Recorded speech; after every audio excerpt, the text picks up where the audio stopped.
Hey art nerds! So as part of our Easily Influenced series, we are going to be talking about Jenna Rainey today. We're going to be talking about her book, Everyday Watercolor, and we're also going to be talking about her collaboration with Maimeri Blu.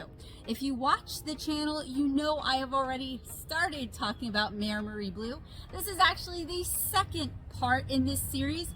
And in the third part, we're going to talk about Jeannie Dixon's collaboration and her book, Hello Watercolor, as well. So if that sounds exciting to you, if you are here for it, make sure you hit the subscribe button and click the bell notification.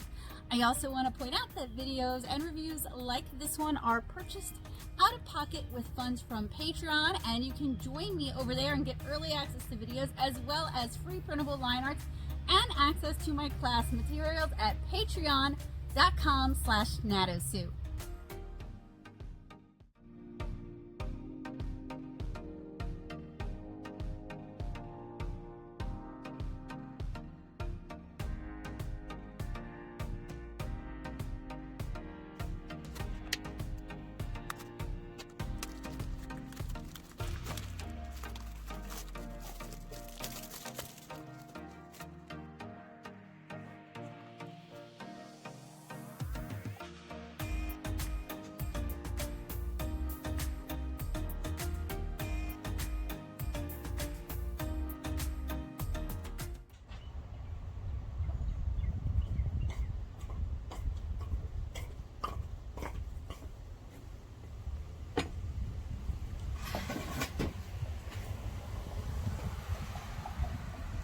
Hey guys, so today we are easily influenced by Jenna Rainey and Jeannie Dixon. We're going to start with my review for Everyday Watercolor, written by Jenna Rainey and published by Watson Guptill. And I have kind of a mixed history with Watson Guptill. They're one of the how-to art books you used to see at Michael's a lot. And they were definitely one of the how to draw art books you used to see at Walmart and Michael's a lot. And they published some of the art books that people have made memes about. That doesn't make them terrible, but it's going to kind of set the stage for a lot of what I'm going to say about Everyday Watercolor. Now, we already talked about this a little bit. I don't know Jenna personally. I don't know Jeannie personally. I don't think we have interacted in any way, shape, or form that I am aware of ever.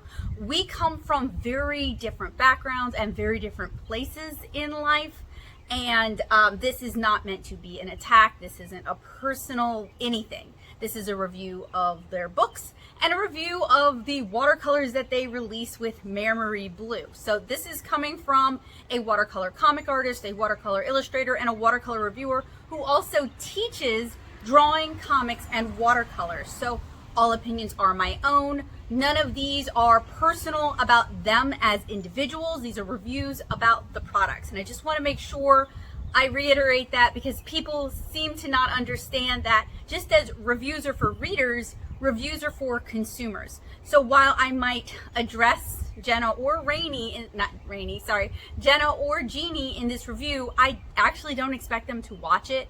It isn't really, it's just my manner of speaking.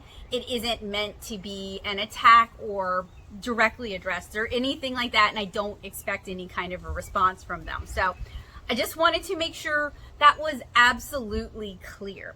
Now, Everyday Watercolor has been on the market for a little while. I would say it was one of the first of kind of this resurgence of watercolor books. I own a lot of watercolor books, and they basically fall into, let's say, two types, okay? You have actually three types. You have the all-in-one, this is meant to be a compendium that really doesn't teach you anything. You have the kind that are meant to teach you something super specific like botanical flowers, and those tend to lean very realistic. And then you have the new wave, the third wave of watercolor books that I think are meant more for a general audience of people who are interested in getting into watercolor but might not be familiar with watercolor. It's sometimes hard to tell where newer watercolor books fall, because some of them use, like with Christy Rice's book, for example, I felt like that was really more aimed at intermediate watercolorists, just some of the language she used and some of the choices she made, like this is how you'll know it's your favorite green, it's the one you use all the time. It's not really a beginner watercolorist. Whereas Macchino's No Fail watercolor definitely feels like, I really like that book. And I'm going to, for all the books that don't have corresponding watercolors or kits, those are all going to be in a final review at the end. So I am actually going to talk about Macchino's book as well as several other people's books. I really liked her book. I felt like the projects were, for the most part, very well composed, well thought out, something that a general person interested in art and watercolor would be interested in, and really required minimal drawing skills, which I do think is fairly important for the no fail approach. Now, am I personally a fan of no fail? No, and reading Macchino's book, she isn't either. She talks about how failure is important and it's important for learning. But I had fun reading it. I tabbed several pages. There's stuff I want to go back and try myself. And I'm going to talk about that more because today we're talking about everyday watercolor. And I wanted to record this review right after I finished reading it while it was still fresh. I have tabs. These are projects I would like to revisit when I have time. And of course, because I cannot shut up, I have notes. So let's go ahead and dive into everyday watercolor. So I have a lot to say about everyday watercolor. I opted for the spiral binding. This is a preference. It makes it easier for me to go through the book. The next book we're going to be talking about today does not have that kind of binding, and it's probably going to be a lot harder for me to read it because one of the beautiful things about the spiral binding is that you can just flop it over itself. It doesn't have to take up a lot of space, and that means I can bring it with me when I'm running 1,000,001 errands. So not only can it stay flat on your desk and stay open, and that makes it easier to work from and reference, although it does take up a lot of space, it also just makes it easier to travel. I wish more art books went in this direction. The conceit is learn to paint watercolor in 30 days. We're going to discuss whether or not I felt like we really met that goal. The book itself starts out with, first of all, it has a fairly nicely laid out table of contents, not as nice to look at as Christy Rice's, but still easy to find what you're looking for. And the back of the book also has an index, which I like. We start out the book with the kind of illustration I was honestly hoping we were going to get. In fact, that is what is on the cover as well. I was really hoping that we were going to get an introduction to loose watercolor florals because, in my opinion, that's what I feel like Jenna Rainey really shines with. I feel like that's what kind of got the movement of loose watercolor florals going. And I was hoping this book would really be an exploration of that. I know her goal, at least stated on the cover, is to teach you how to watercolor, but I was really hoping it meant teach you how to watercolor with the style that is so popular that she is benefiting so much from. So I did try to read this book on Kindle at first. I checked it out from my library and I found it just impossible to follow on Kindle because it's all chopped up. I have to say that I find reading art books on Kindle is just an impossible experience, and either they need to take a comicsology approach where you can tap the panels and they'll come in so you can see them better, or they need to maybe just decide not to offer art books on Kindle. I grew up reading PDF scans of art books of things that were out of print, and I could follow those. Maybe even just a whole scan of the page might be easier to follow. So I ended up buying the book out of pocket on Prime Day. It'd been sitting in my cart for a while and I was waiting for a sale. And this is, as I mentioned, going to be another two-part review because she has a collab with Maimeri Blu. Something I did notice though on her social media, and we're going to explore her social media a little bit more in a little bit, is that she talks about how much she loves Maimeri Blu and how she's been using that from the start. But in the book, she's using Winsor & Newton and she's recommending Winsor & Newton. And I thought it would be interesting to see what paints she would recommend. So she's another artist who claims to be self-taught, but her mom and her grandmother were both acrylic painters and she's a designer. And if she went to school for design, I would not count that at all as self-taught. I also would not count having close family who taught you the basics of art to be self-taught. But y'all know I really hate the term self-taught. I don't hate the idea of you educating yourself, and I talk about that a lot here on the channel. That's kind of what this channel is about. I hate that self-taught blocks all of the teachers, your parents, the classes, the clubs you might have gone to. That blocks that out, and it creates a fictional narrative to sell products to people who might not have access to classes, parents who were artists, clubs, things like that. And I just feel like it makes the artist journey a lot harder, both for beginner artists and teaching artists like myself. So I was curious if she went to school to be a designer. I'm gonna dig into that just a smidgen. My goal isn't really to dig into people's personal lives, by the way. I don't care, not interested. That's not what we're doing. But I did want to see if she went to school for design, because there's a lot of art basics that translate regardless of the media you're using, like color theory, composition, line, and space. I mean, my first degree was in digital art. I do watercolor now. I would not call myself self-taught because those basics translate to one another. She has a looser, freer, less mannered art style. So when I started the book, I was really hoping to learn a lot from her, because my work tends to be kind of overworked. It tends to be kind of tight, and I'm looking for solutions to that. I'm looking for fresh ideas. I'm looking for new ways of handling my paint. So I figured at the beginning, before I really dove in, that I would be interested in trying to do her exercises, but time is a limiting factor for me, and it probably is for most people who are buying this book. But trying the exercises is how you grow and how you learn. So I was really, really hoping for a lot of watercolor brushwork exercises, handling exercises, that sort of thing. She doesn't seem to be a fan of Crayola, but she likes Winsor & Newton. Although, like I said, her Instagram ads, she claims to have always used MaiMeriBlu. So I don't know about that. And her recommended palette is on page 4. I was smart this time and I wrote page numbers, but I didn't tab them. Okay, that is her recommended palette. I know y'all can't see. She prefers Fabriano and Stonehenge. And I actually plan on comparing the recommended palette in the book to the palette that comes in her MaiMeriBlu set. So we're gonna do that like we kind of did with Christy. She mentioned some techniques to remove paper from blocks. I felt like that really needed graphics, like photos, illustrations, anything. In fact, that is going to be a massive reoccurring theme for my feelings about this book, and probably most how-to art books. Now, I'm not pointing these things out to be hypercritical. I want to help you guys figure out if these are good books for you, if they're going to be useful for you, and how you prefer to learn. But also, I am interested in doing my own watercolor book, and I want to see what areas I can learn and maybe fill in gaps that others in the market have not done, could not do, or not willing to do, what have you. So this is a learning exercise for me in 2 parts, because I'm looking to learn from these other artists, but I'm also looking to learn from their books and how they set up their books. So she likes Sable / Kolinsky Sable, and if you can't get that, she recommends Princeton Synthetic Sable. Not a fan of the Princeton Synthetic. I did like Kolinsky Sable, but I will agree that Sable is price prohibitive. It's getting really hard to find, and some people might have ethical concerns about using natural fibers. She mentions using 1/3 of a 14 milliliter tube and letting it dry overnight in her open palette.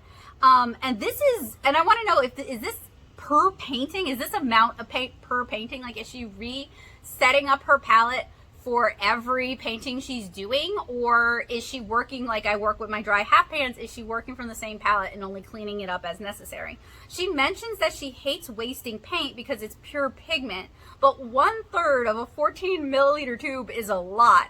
And it's also not pure pigment, it's also binder and sometimes extenders. Maybe I'm just confused. And she mentions this on page 8. I refill half pans from tubes and I let them dry, so maybe it's the same thing and I'm just not understanding because she's not including graphics. There is a section on color theory, and that section is super duper basic, but it might be good for people without any, like even elementary school level color theory, like any color theory at all. I mean, it is very basic, especially coming from a designer. And in the age of the internet, it's kind of wasted space because it is super easy to find information about color theory. I think even just her mentioning, if she wanted to save space, like either she should really dive into it and explain how she thinks about it, or she should just mention, like, you can look this up. There's a lot of information about it online. I want to save the space in this book for other things that we're going to talk about. You know what I mean? Like, either commit to the bit or don't do the bit. For most people, just mentioning the name and saying, like, hey, you can look this up, that would be sufficient. Because like I said, there is a lot of really good information online about color theory. But she does give a starting point for looking things up. She also dedicates space to composition, and this is also super basic and really needs graphics. It'd be nice if she gave some examples with her own art and how she applies rules of composition to her own art, like explains her thought process, because that's why I'm buying this book, is to understand her thought process. I'm not going to throw shade, but there are better drawing books out there. There are more esteemed drawing books out there. There are drawing books that do a better job explaining all of these things. You guys know I'm a fan of Andrew Loomis's stuff. So I take the approach in my teaching, rather than reinventing the wheel over and over again, I point you guys to Loomis, and I also explain how I use these things in my art so that maybe it can inspire you and kind of give you guys some ideas on how you can use it, because it's a waste of my time if Loomis has already done it way better, and if that was the source I got it from anyway. I also mentioned that I demoed a rule of thirds tutorial. It's part of my making comics and zines. I use rule of thirds all the time in my work. It comes up a lot. If you're curious on how to approach that, because she doesn't really talk about it, like I said. And I've also talked a lot about how I approach composition here on the channel. So if you're looking for more information and this book didn't give you what you were looking for, I got you, friend. As a designer whose job is color theory and composition, you'd think she'd talk about this in more detail. That was a big disappointment for me, because I feel like those are two areas where my work could be and should be stronger. And I was hoping to I overcomplicate things. I was hoping she would kind of explain how to simplify things and still have them be very appealing, because her art does that, but she didn't. Her section on painting techniques is also super short. It's just 2 with very limited graphics. And both Macchino and Christie's books have more info on the basics. So if you're looking for a watercolor book that does a better job of explaining getting into watercolor, both No Fail Watercolor and Art for Joy's Sake are going to be better resources in that regard. Now, I am more of an intermediate painter. So my friends who are beginners, if you read Everyday Watercolor, did you find this section detailed enough? That's like a legitimate question. Sometimes I'm in too deep to give like a fully unbiased look at what a beginner might experience, because I've been making comics and art since I was 13, so it's been a really long time. But if you're just coming into art, did you guys find this helpful? Let me know, because maybe I'm being too harsh. On page 22, she mentions the WOW technique. It took me way too long to figure out what she meant, because she just starts in with that acronym, and ADHD brains don't like acronyms. It means wet on wet. I wish she would have just, like, she introduces wet on wet, but she doesn't use the wet on wet acronym in that description. So I didn't connect the two. I thought, because it's WOW stands for wow, right? So I thought she was talking about a way to create impact, and I totally did not understand for way too long, and I had to reread that section. So on page 24, we start our brushwork exercises, and that's what I was really hoping to see a lot of in this book. 22. So she has like a lot of very beginner, just kind of getting used to the materials exercises, which there's nothing wrong with that, really. I think getting people comfortable with the materials and getting them comfortable with the techniques and helping to build confidence is a wonderful thing. That's why I've got the whole Stash Buster tutorial series for you guys. So I'm very on board with that. We start with the brush exercises on page 24, which I marked. I'm a fan of that. And there was finally a graphic on how to hold a brush 24 pages in. And I realized, like, a lot of people are probably thinking that's super basic. Frankly, how you hold your brush makes a big difference in the kind of brush strokes you can make depending on the brush. Now, she's a fan of rounds, but how you hold your round can really change the kind of marks it can make. And with the extremely limited diagrams she's offering, it's still kind of hard to get an idea of how to wrap your hand around the brush. I think Christie's book did a better job showing how to hold it than this book did. Now I say this, I'm a fan of Chinese watercolor and I want to learn more about it. And I feel like a lot of this kind of abstracted painting borrows from that without admitting where they're borrowing from. And it would be helpful to see that. So that's definitely, that's going to be like a reoccurring complaint. So on page 26, she gives us some advice for shaky hands, and she wants to tell this ADHD girl to lay off the coffee, which that's true. If you drink a lot of coffee, it can cause your hands to shake. I have some other advice for how to pull lines and how to ink coming from a SCAD grad who took classes on brush inking. Pull the line with your breathing. So for example, with this exercise where we're drawing circles, breathe in for half the circle and then breathe out for the other half. This is going to really help control your arm movements, your body movements. You're getting into a state of mind. Different brush materials will change the ease of use. So Kolinsky is a beautiful one for these really sharp, snappy lines. So is some synthetics.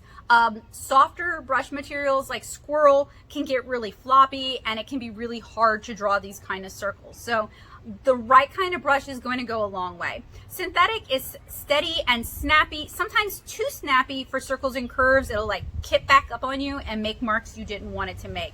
A mixed brush like the Silver Black Velvet can be a more affordable, good in-between. It has a lot of qualities.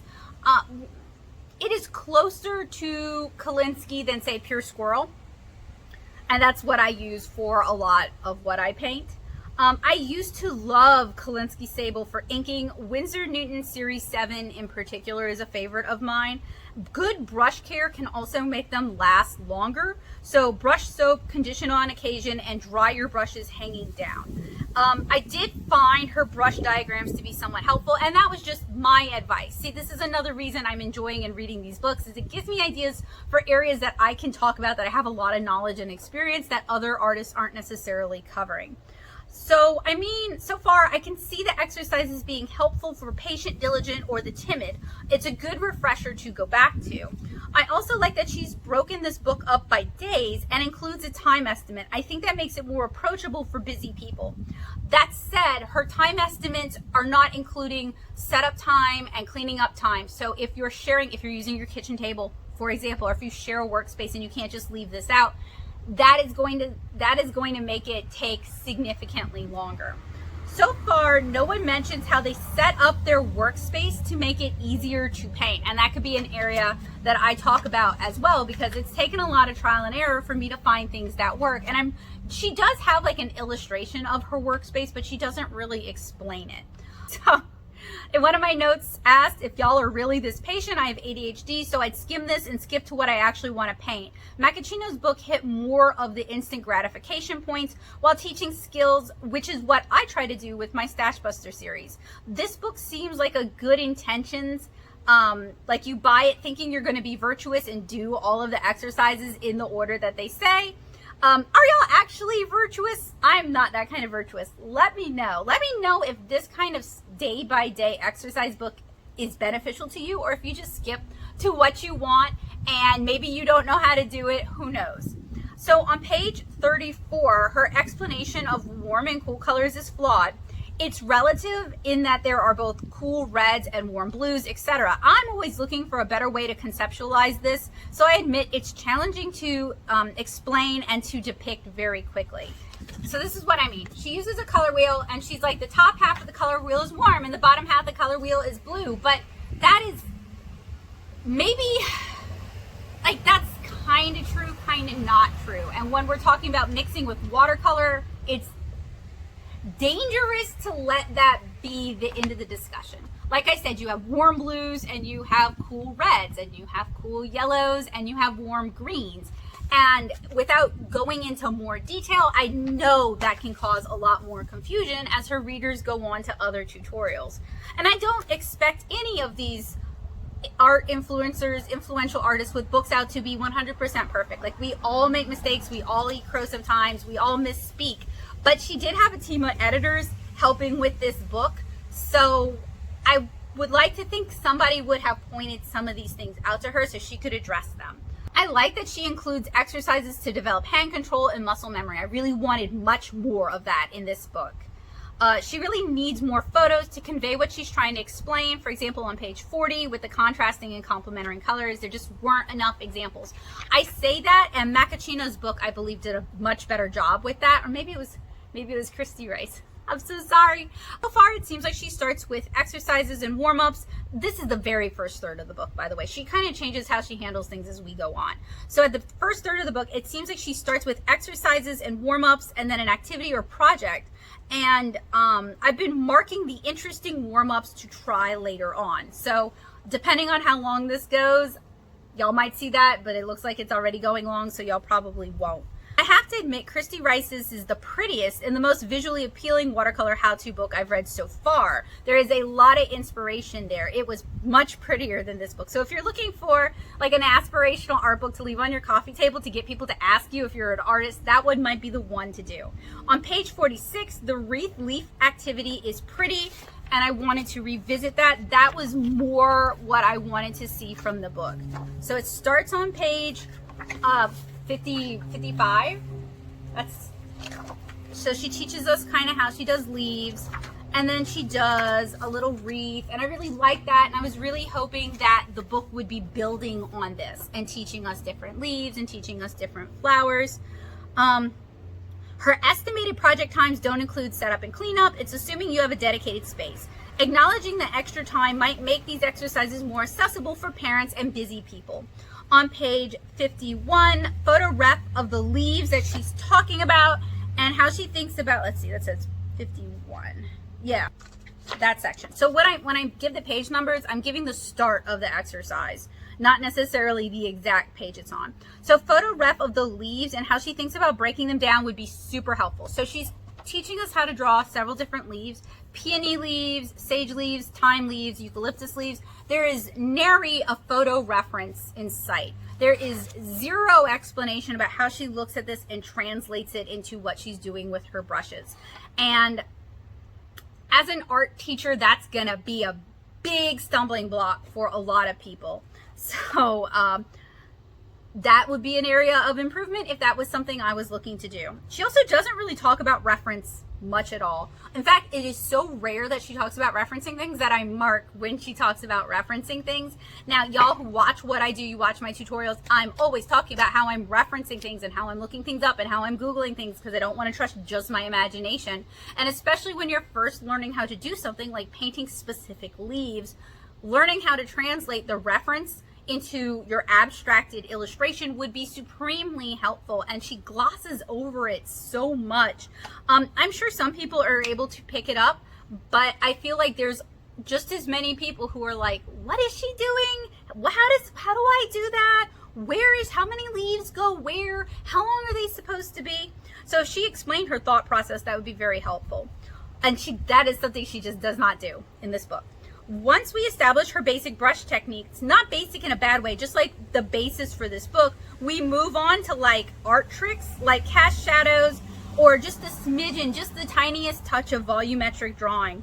As an artist, I wish she'd go deeper and explain more, but these little slices introduce slightly more complex art concepts to an audience that might be totally new to them. So I have to give her credit for getting people eager to paint to eat their veggies, or at least introduce concepts that can be further explored later. Long ago, I read a lot of art books, and they tend to over-explain or oversimplify. That is definitely the case with Watson Guptill books. So it's a delicate balance of how much you want to include versus how much you assume the audience can understand. I say this, but Jenna has a YouTube channel. She has an online presence. She teaches classes, so she should have a very good idea of what her audience is looking for and what they're missing. On page 83, there's a black and white line drawing, and it does a very poor job of demonstrating lighting. And I'll show you guys what I'm talking about, because that's her section on lighting. And I just felt like, so she's talking about cast shadows on page 83. This is the line drawing right here. Now, my question is, this is a full color book. How we have basically white, and then we have a hatch tone. And the white is meant to convey the highlight, light, and mid-tone. And the hatch tone is meant to convey the core shadow and the cast shadow. If you're not familiar with lighting, and there are a million good tutorials, explanations, demo images online that are not Jenna's, so you can reference those. If you're not familiar with lighting, how is this supposed to make any sense to you? It's way oversimplified. She doesn't really demonstrate or articulate the drawing parts of illustration very well. This is an area I can maybe excel in and focus on it because I have a different background than her. I have a master's degree in comics, which is a master's degree in drawing, and I teach drawing a lot. This is more for my own book in areas where I can maybe offer readers something a little bit different than what's currently on the market. So it's not really a slam at her necessarily, but like her explanations for her drawings. First of all, there's not enough step-by-step to demonstrate what she's talking about, and then there's not enough explanation to fill in those gaps either. But she writes a lot about the watercolor process, so it's clear she is able to articulate what she's doing, but she's not doing that as in-depth or as well as I think the readers of her book, if they truly are beginners, might benefit from. So on page 85, when talking about light and shadow having color, she really needs photo examples to help illustrate the point. On that note, in my How to Draw Anything, I think in the third video of that class series, I actually demonstrate how light and shadow can have color using colored lights if you're looking for some examples. But this is another topic that's actually very easy to Google. Would have been super helpful if she'd included it in the book though. There's a lot more drawing to her art than you might realize just looking at it. In fact, the whole middle section is drawing and drawing and drawing and drawing. On one hand, she could have included traceable templates. Example on page 107. So you see, it's super tiny. You could trace this, you could scan this and enlarge it, but she also could have had a section in the back where it was just the larger illustrations for you in case you don't draw or in case you're struggling to understand what she's trying to explain and you just want to paint. She could have included traceable line arts, but on the other hand, I appreciate that she's tricking people into drawing because that's my MO too. I'm really big on y'all learning how to draw, y'all learning the drawing basics, because then I feel like you can draw whatever you want. It doesn't matter if you like the subject matter that I draw or you resonate with the subject matter that I use or you want to draw something completely different. The way I want you to learn how to draw and the way I try to approach teaching drawing, I hope that you can draw whatever subject matter is interesting to you rather than me doing step 1, copy what I do, step 2, copy what I do, step 3, copy what I do, which is how Jenna's book tends to go. I would not call that learning to watercolor. I would call that, here are some watercolor projects that you can do along with me. Now, all that said, despite being a comic artist who draws all the time, I struggle to follow her drawing instructions versus the illustrations provided. More steps or comparing it to a reference photo and explaining the thought process would help. For example, her rose exercise on page 111.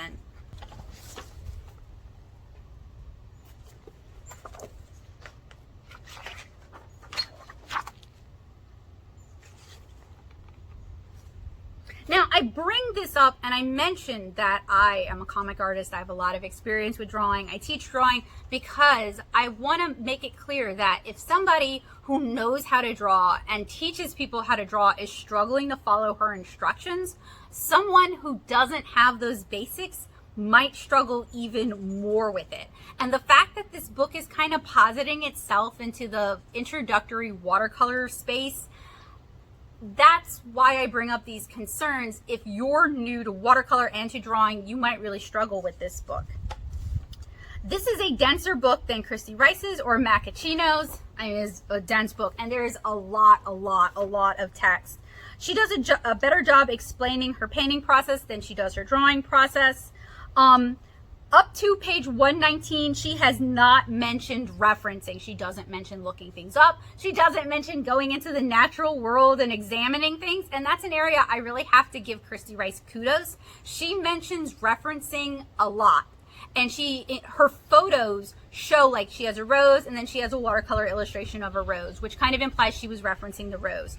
Yes, this is the kind of role modeling we should be doing as artists. We should normalize not just learning from other artists and learning from books and taking classes if you can afford them and joining clubs and using online tutorials and crediting the sources that have benefited us and talking about them. But we should also normalize utilizing reference and the world around us for inspiration rather than obfuscating the process or making it seem like it came out of our head fully formed like Venus. This is a huge disservice for those who wish to take what they've learned and make it their own, which I talked about earlier. Now, the chicken gesture is an example of this, and that is on page 119. I like chickens, by the way. I think chickens are super cute. So the subject matter of chickens is not at all the problem. But to me, it is clear that she either has chickens and is super familiar with their body motions, or she's referencing chickens for this. First of all, I understand the point of doing gesture. I don't really understand like this exercise in the context of this book and why she went with a chicken for that. Because that just seems like that would be like me doing a gesture exercise just about rats. Like there's definitely an audience for that, but it is not as big an audience as you would think, and most people are not going to be able to follow what you're doing. She never mentions reference. Most people are not that kind of familiar with chickens. I mean, they're very cute and I would like to have some, but I'm not that familiar with chickens. This kind of reminds me, there's an art parable about this emperor wanted a beautiful illustration of a rooster, and he hired an artist to do so. And it takes this artist 10 years of studying. And finally he comes into the royal court, and I'm paraphrasing very much here. He comes into the royal court and he's ready to do the rooster, and he paints the rooster in 5 minutes. And the king is like, why did it take you 10 years for you to paint a rooster in 5 minutes? And the artist admits that it took him 10 years of studying to be able to paint a rooster in 5 minutes. And that's kind of a parable to show you, like, just because an artist draws quickly now, you're not seeing all of the years of study, work, and sacrifice that went into it. And I feel like she's obfuscating that in an attempt to make it approachable. She is really underselling how much work goes into it, and work is not a bad thing. Watercolor is a labor of love. I love painting. So, you know, I think by selling it as easier and quicker than it is, you're setting people up for failure when they can't replicate what you're doing, but you're also taking away the joy of learning the process, which if you don't have the joy of learning the process, you're probably not going to be able to stick with anything. That's why I make comics. That's why I draw. That's why I teach. I don't make enough money from those things to make them worthwhile. I love what I do. And when you take away the learning to love the process and learning to love how to learn, you're really setting your audience up for disappointment. All right, so to be real, y'all, do you think she's painting the rose, the chickens, papaya, monstera without reference? I use reference all the time. It's an important tool and resource. She has a hummingbird tutorial on page 127. Please reference this. Hummingbirds are beautiful. I have a hummingbird tutorial. I reference the heck out of hummingbirds. I recommend you do also. You can use her illustrations as inspiration, but like, you should be referencing these things as well. Don't just copy her paintings, because a copy of a copy tends to look very bad. I mean, you can copy them to study how she's doing it and the brushwork she's doing, but like, if you actually want to paint a hummingbird, take inspiration from her, but reference a hummingbird. So she doesn't even mention how to get the delicious dry brush that she's got going on page 131. Never mentions dry brush. Dry brush is such a good texture for this kind of more spontaneous, lively watercolor. She didn't even talk about how she does it. I guess it was a happy accident for her. On page 133, it's the first time she mentions reference. And that is, if you want to check your contrast, you should look at a black and white photo of the thing you're trying to paint to make sure you're getting those contrast values. That is good advice. I think it's better for value judgment rather than contrast necessarily, because contrast can also refer to how the colors are playing off of each other. But at least she mentioned referencing things more than halfway through the book. I really thought we'd spend more time learning her brush strokes. I feel like we're spending a lot of time repeating wet on wet and wet on dry techniques, especially in this like project part of the book. but there's not a lot of time learning how to paint the actual flowers on the cover or the kind of art that she uses on the page interstitials.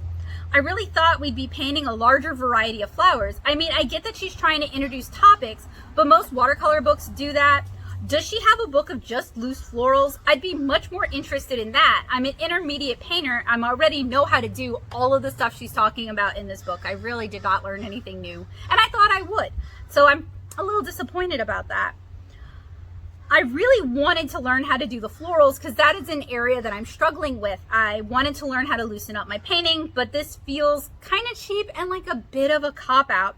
In general, she uses a lot of words, a lot of text to say arguably very little. In an art book like this, in my opinion, it should be more like Chinese and Japanese art books where it's lots and lots of photos with just little captions and blurbs for the most part. Like if you're introducing a larger concept, that might be beneficial, but that was something I struggled with the Andrew Loomis books as well. And he has way more illustrations, but he has text, text, text, text, text, and then a finished illustration. Text, text, text, text, text, and then a finished illustration.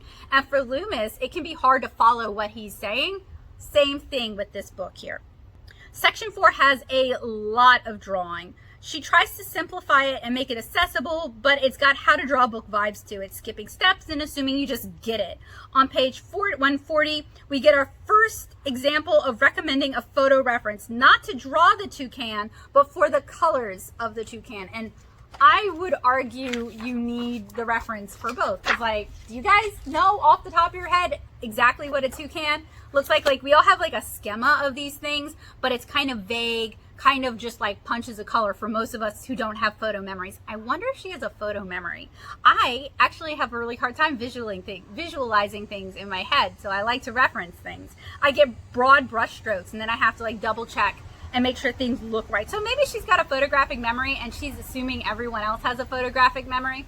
And something funny that I encountered is a lot of comic artists actually don't have photo memories at all. Maybe because a lot of us are also writers. So I feel like this section could easily be replaced with a here's how to use reference to draw and paint what inspires you. And she could focus more on what she, Jenna Rainey, uniquely brings to the table instead of what she's doing with these weird how to draw tutorials. But maybe that could or should be a section for my own book, is teaching you guys how I take the reference and how I interpret it and then how I translate it onto the page. So I've said this a lot because it is so true. This book needs more step-by-step photos. Like many Asian how-to art books have loads of photos that show you each step and explain what they're doing in each step. For example, with the desert landscape on page 147, it's hard to follow, and this is supposed to be for beginners.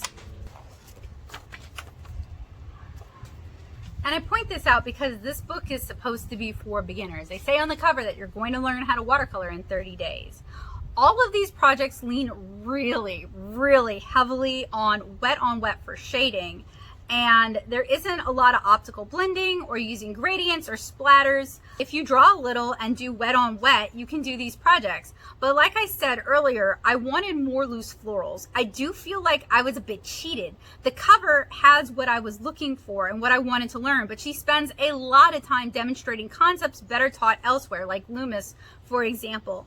That doesn't make the book bad. It's just not what I was hoping for from Jenna Rainey specifically. Did she not want to teach her florals, or was she advised against doing that? I know sometimes with editors, from my own experience, they will try to push a book in a direct, like a more generalized direction. Like I was going to be working on a how to make comics book with Quattro a while back, and I wanted to just focus on that, and they wanted to push me into like more drawing basics, and I was like, there's a million better books that do drawing basics. Like just let me do the thing I know how to do instead of trying to get me to do the thing I'm not super comfortable with teaching. Her drawing projects, like on page 160, her drawing projects are draw it like how I did, like copy it, and like that's how she explains it, and not literally copy, but like we're gonna draw the tree trunk on the left hand side and it needs to be such and such big and we need to leave room for this and that. Like you're basically drawing it the way she did. And it's not really teaching them how to draw or how to think about what they're drawing. On that note, if you're interested in learning how to think about what you're drawing, there is the How to Think When You Draw series that I think it's in its 5th volume now. Very good. Lots of little tidbits, just really good for like picking up new things. Also, the Tuesday Tips by Griz and Norm, also really good for those kind of just like little tidbits of drawing that might help you level up your art style. Better at teaching and explaining that than this book here. I think it's the comic artist in them that you learn how to balance words with pictures. If you watch my tutorials, you know I dislike this approach personally, although I see how it has value for some. Like, what's the point of these projects? Yes, there's some skill building and confidence building, but you can do this and get them to think about what they're making and encourage personal investment and art skills that will transfer. Maybe I fail at this or I'm too vague, because rather than telling you guys what to do step by step, I try to get you guys thinking about what you're doing and the choices that you're making when you're making your art. And maybe I'm doing y'all a disservice in my tutorials by not getting this specific. So I don't know, it's definitely a different viewpoint and it's a different teaching style.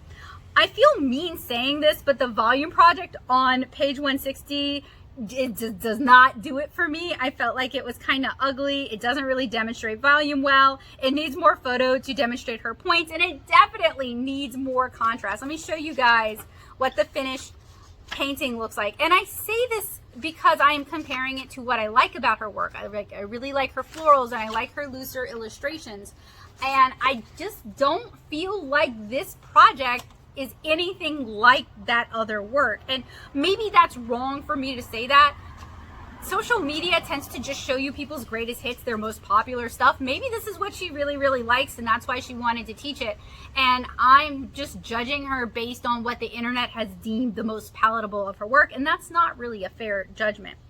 I think it would have been beneficial. This is an area I could maybe talk about in my book, but revisiting so some people call it the 7 elements of art, some people call it the 8 elements of art, for a drawing or watercolor book or YouTube series. Let me know if you want to see that. Would be a great exercise and good practice for me. So that would be really educational for y'all. We could learn a lot of like simple ways to really improve your art. That would be good for me to revisit and put into practice. Just like when I was doing the making comics and zines, I had to revisit a lot of more basic concepts and do tutorials on them.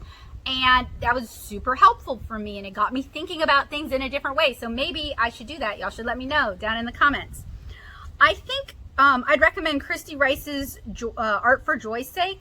It has more interesting projects, and Macchino's No Fail Watercolor, it has better project ideas that build on basic concepts over everyday watercolor. I'm just not vibing with her projects. I wanted more exercises. Why are all of these projects either desert or jungle? I think aesthetically her final desert piece is the most appealing. Let me show you guys. It's 186.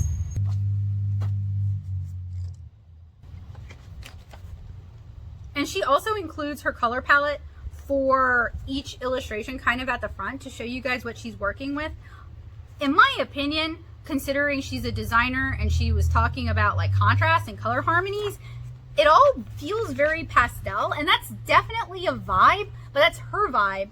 And I feel like just admitting like this is my preference, this is how I like to handle color, would have been more beneficial for the reader. So a little cheaty towards the end of the book. She breaks some of the bigger projects up over a couple days.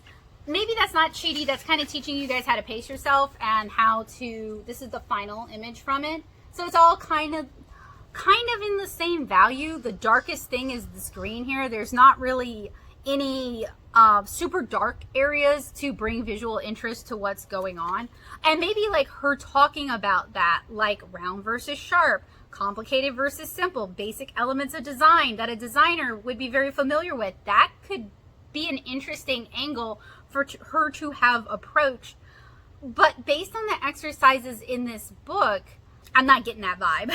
So I said that her final desert piece is the most appealing full project in the book, whereas the Misty Jungle project, which is the project previous, felt very like I didn't really understand how that was a full project, and I didn't really understand how she was including it. It didn't really feel very finished to me. It was like, oh, here's a neat technique that's a little bit different from what we're doing. Let me show you guys.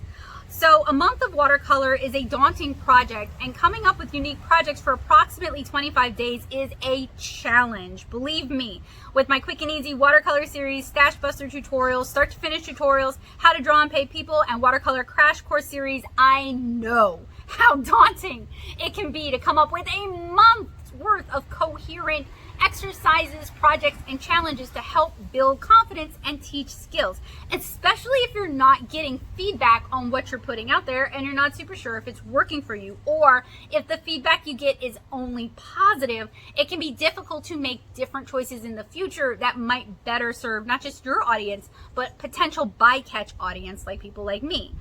Different loose, abstract flower or leaf per day, breaking down the thought process and how she handles the brush and paint is what I'd hoped for.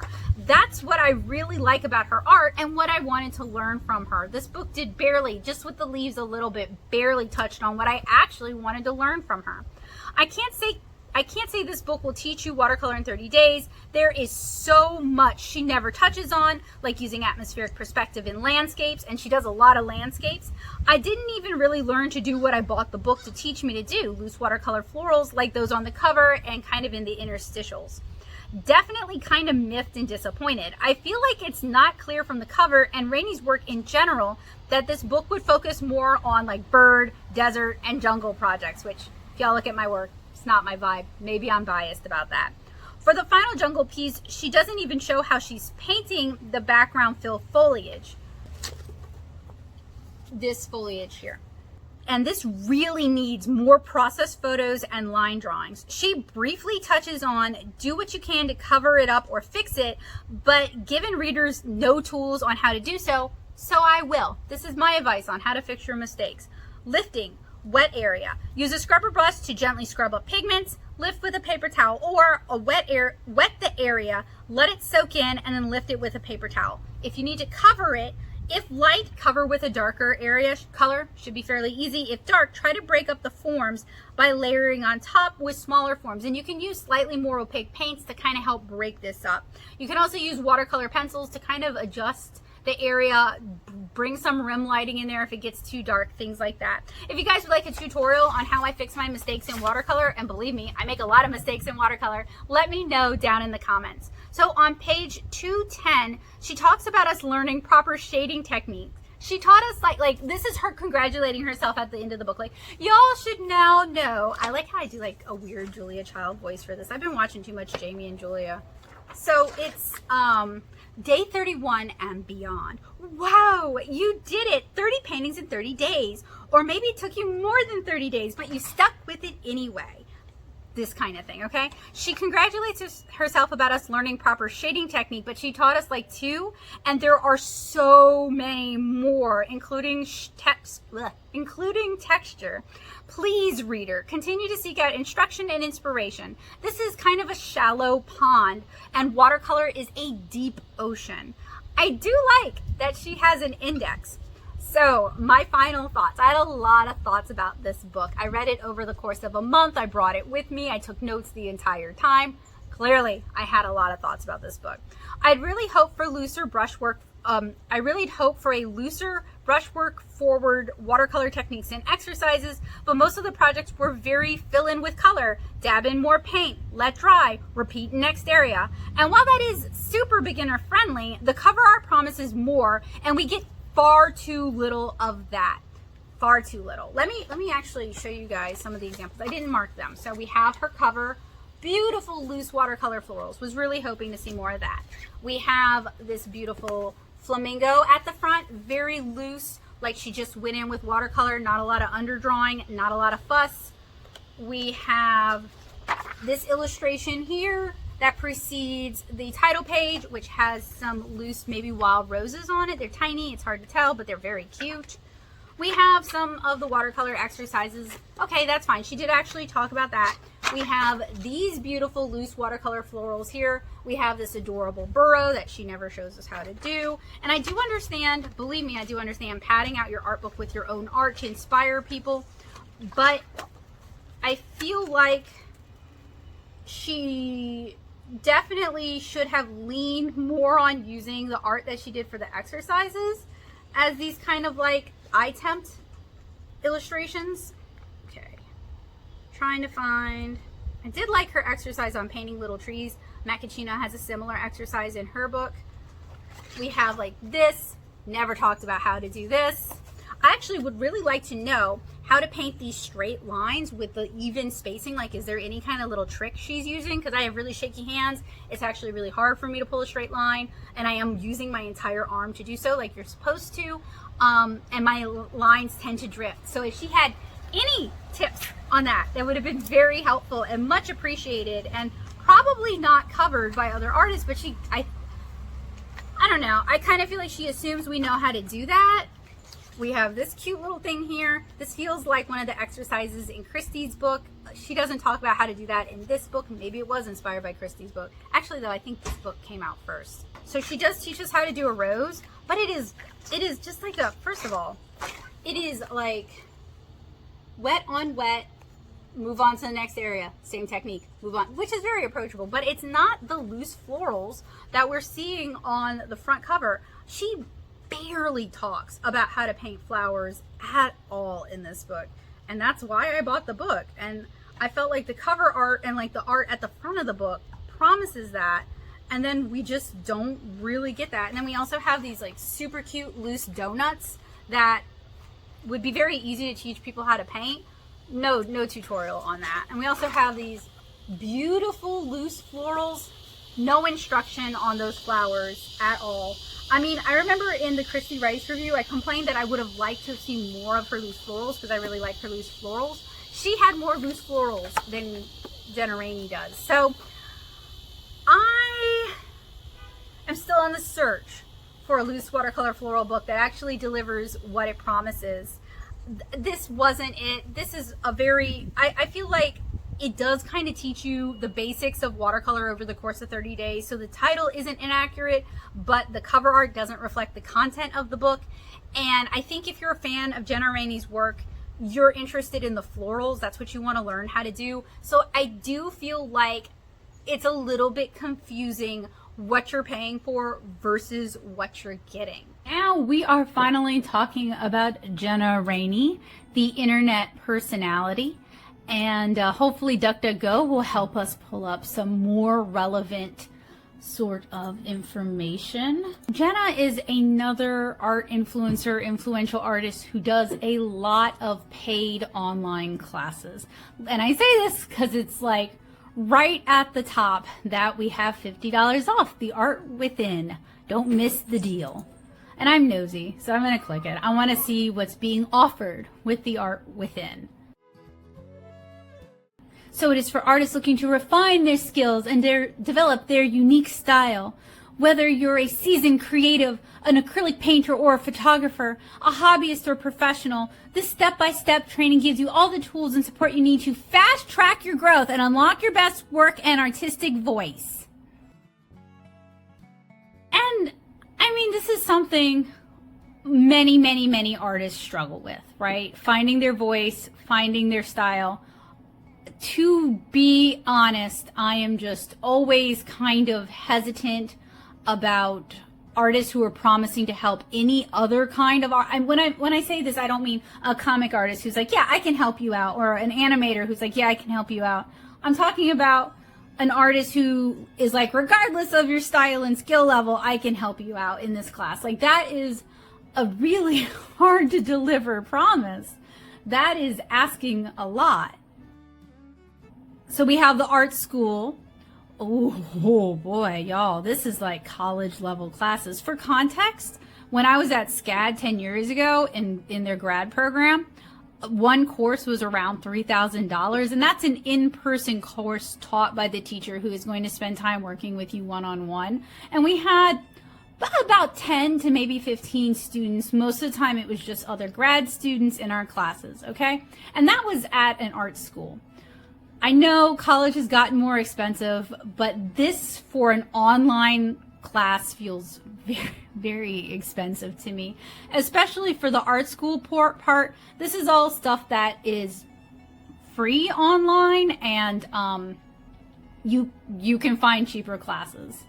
So I see a lot of this with art influencers, and I'm just trying to be very careful about what I say and how I say it. I don't have any problem with Jenna Rainey personally. We don't know each other. I see this a lot, so I'm more commenting that a lot of art influencers, it's kind of like fintech influencers, it's kind of like MLM influencers. I start seeing the same sort of language, the same sort of, it's just a lot of similarities, and I feel like I have to be very careful about what I say, because I'm not looking to insult or start anything. And I don't necessarily think there is anything wrong with an artist offering classes online or offline. I offer classes in person. It's a very normal way to make money as an artist. I'm not insulting classes. I am insulting classes that don't have a clear curriculum of the standards and guidelines and what you're going to be able to do and what they're going to be able to do for you and what skills you're going to walk away with. And I feel like a lot of these art influencers who don't necessarily have a formal background in art, and I don't necessarily mean didn't go to art school, I mean have not taken any kind of art classes whatsoever, I am not convinced that they can teach me what I need to know. And Jenna is one of the ones who claims to be self-taught, but we've talked about that. So I do have like some reservations about these kind of classes, especially because I am just not convinced that they can teach you how to replicate their success. Especially because there's just so many different ways to get from point A to point B, and there's no one set guaranteed way to do it. So, you know, I mean, like individual classes like photographing your work, I think that's a great idea. Preparing it for print, these are very like, do this, do this, do this, and you should see these results. I'm a fan of that. I'm not a big fan of classes selling woo, basically. And then she's also one of the ones who does art retreats, which those just sound so nice. It sounds so nice to hang out with a bunch of other artists. I'm not even being like, I'm being for real here. I know sometimes I can sound a little sarcastic, but she does also have some free resources. I am signed up for her mailing list. With these influential artists, I just see the same talking points covered over and over and over again by most of these people. It makes me wonder if they all went to the same school for this. Anyway, I like this where it like collates some of her most popular videos, easy for you. I don't understand why this is like so far down in the scroll and not further up, other than she wants to be your art and business coach.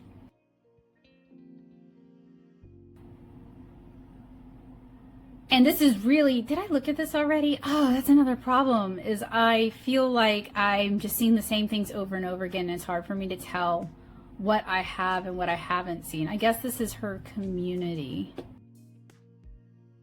And I guess it's on Patreon. Yep, it's on Patreon. Okay, nothing wrong with that. A lot of us are on Patreon. The way it was kind of, the way it's been presented is it almost feels like it's not Patreon, which part of me thinks is a very clever idea, because it just kind of, if you're hesitant about Patreon, it kind of makes it seem a little fancier and more exclusive than Patreon. And then we talked about everyday watercolor. Does she? Okay, yeah. I have this in my cart right now because the cover art is beautiful. And while I was a little burnt by everyday watercolor, what it promises versus what we actually get, you know, I could still be along for the ride. Now, I have not had the opportunity to pick this up in person. It says premium quality. That's so tempting. I don't know. Let me know if you guys want to see me review this one, because it's probably pretty pricey, but it is kind of tempting. And it is just so, this is why we call this the Easily Influenced series. It is so easy to talk me into things, especially when they look pretty. I'm just so easy. A blog you actually like reading. Wow. Shots fired there, Jenna. there were a lot of good art blogs out there that I used to love reading, and I used to have a moderately popular little art blog too. So that's some shots. Anyway, it's all very well themed together. It is very pretty to be, oh boy, bold words. Is this what it feels like to have self-confidence? Is this the first time? Why is she says our dream space, but it's just like her kitchen and her bathroom. Why is it not her studio? Emails you actually like reading. Yup, Jenna, stop. Okay, look, not to be shots fired, but her mailing list is a lot like every other art influencer mailing list, and I'm subscribed to like 30 of them right now. They are people gotta like really shake it up, get outside their comfort zone. So here is her YouTube channel. She's really pushing that new course, which, you know, good for her. Get that money. It's not the top, but it's very close to the top with her popular videos. A lot of the things that kind of want to say I wanted to see from her book, but having not watched these particular videos, they could promise big and not necessarily deliver. You guys can let me know. And then this is the palette we're going to be looking at today. She says it's her top 6 colors. So yeah, I mean, I think it's pretty easy to see why she is so popular, why she has so much influence. She started out as a designer, and she brings a lot of that aesthetic to her work, and that's really cool if you enjoy a more design-based approach. I might be like a little harsh because I found the book really underwhelming and really did not hit the notes I was hoping it would hit. And then I am just seeing a lot of confidence. But man, her site is just laid out so pretty. She has a Blick storefront, so that would be an affiliates program. She has an Amazon storefront, so that would be an affiliates program. She claims that these are the best. So obviously we're gonna have to take a look at these. She has a lot of the very pretty and aesthetic downloadables, printables. She tries to make sure that you see like what she wants you to see, and that sounds catty. I don't mean it like that. I mean, like, she organizes her content in a way so that you find what she thinks you're probably looking for, so that you'll keep coming back and so that you'll enjoy it, which is very smart. She's curating. That's the word I'm looking for with my ADHD self. She is curating. I personally think some of like with her house thing and like shopping her family's wardrobe, you know, not really. I think it's a little weird, to be real. Like it's jeans and a comfy looking teen and that tee, and that's adorable, but like I don't know, not my style, right? So like just different strokes for different folks. It's just like a weird inclusion, in my opinion.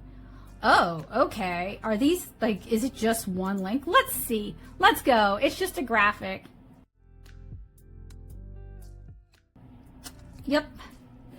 As you can see, I have some other books in my cart. Things just live in my cart for years at a time.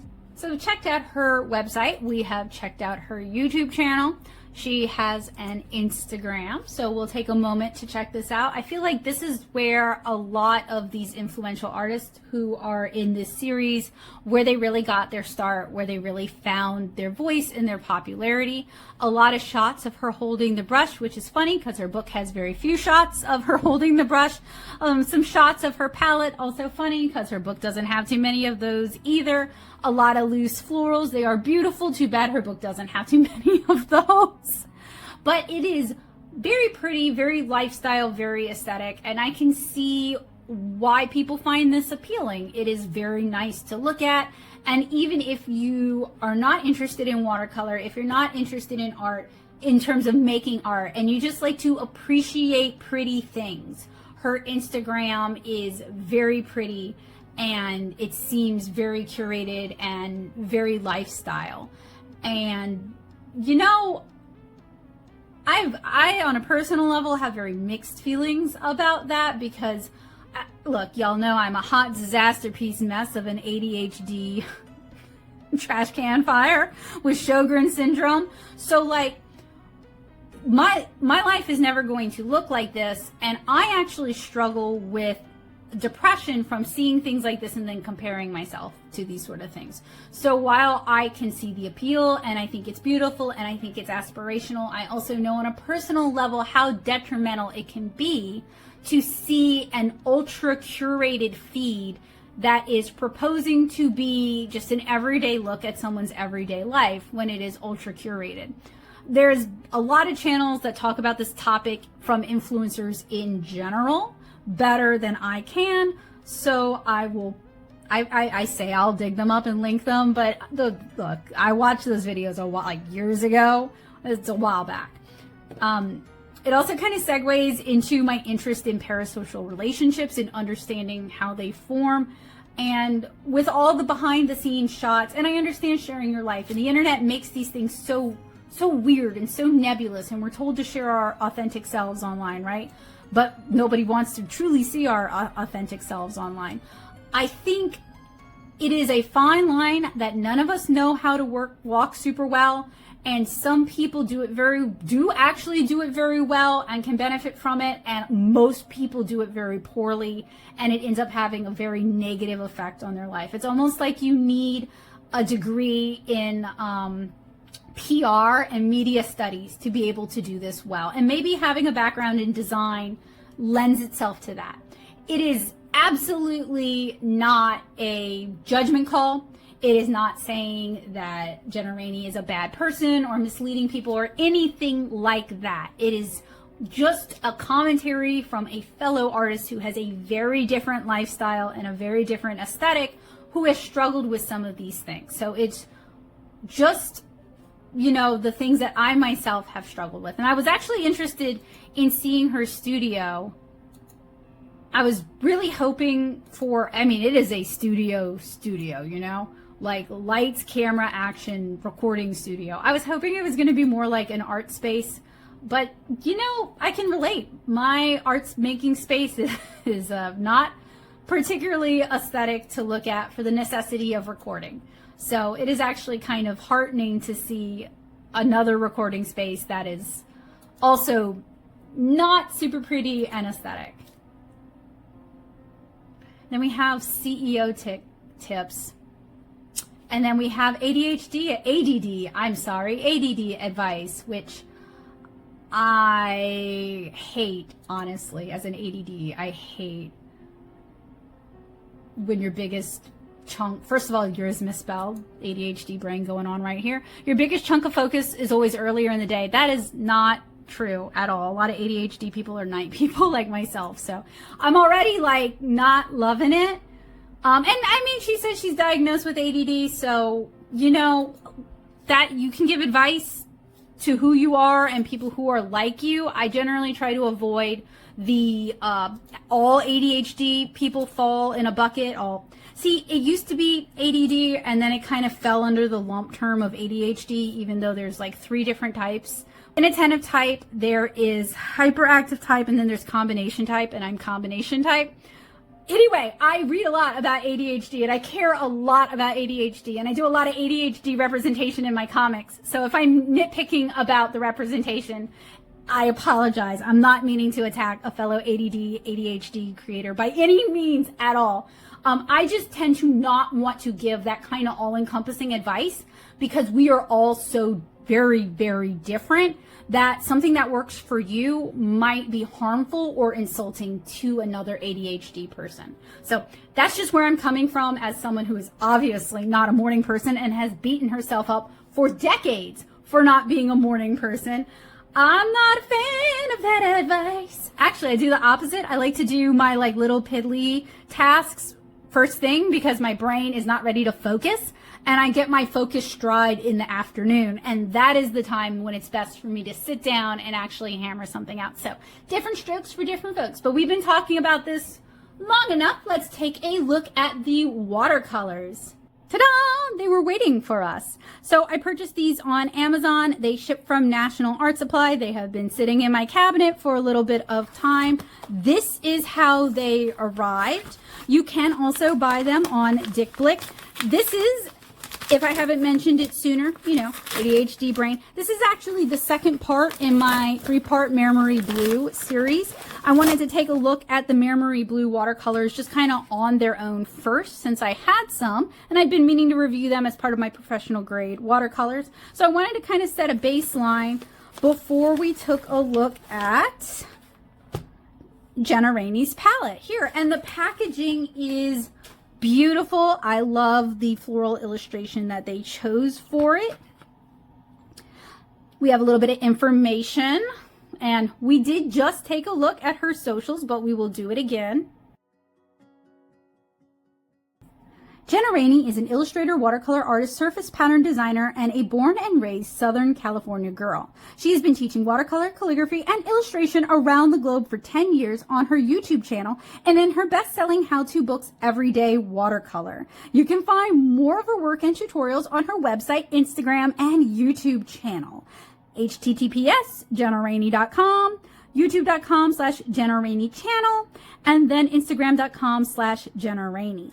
And then the colors in this set are primary yellow, permanent red light, quinacridone red, green gold, which may be harmful, do not eat it, Prussian blue, and carbon black, which can also cause cancer. And considering she is a Southern California girl, and all of these are, not all of these, 2 of these are cancerous, you would think that would be, I don't know, something to look out for, since usually these things are like, you know, recommended by the state of California that you do not use, especially if you're pregnant. I don't know. I'm probably overthinking it. Y'all, I'm a Louisiana girl. No thoughts. These are manufactured in Italy. And it, okay. So we have the sleeve. This makes sense because they have a collaboration with Jenna Dixon that we're going to be looking at in our next video. And then inside, there we go. We have 6 beautiful tubes of watercolor. Now then, for a little context, if you're new here, hi, hello, welcome. I am Becca Hilburn. I am also a watercolor educator. I am a comic artist, and I have an MFA in sequential art from SCAD.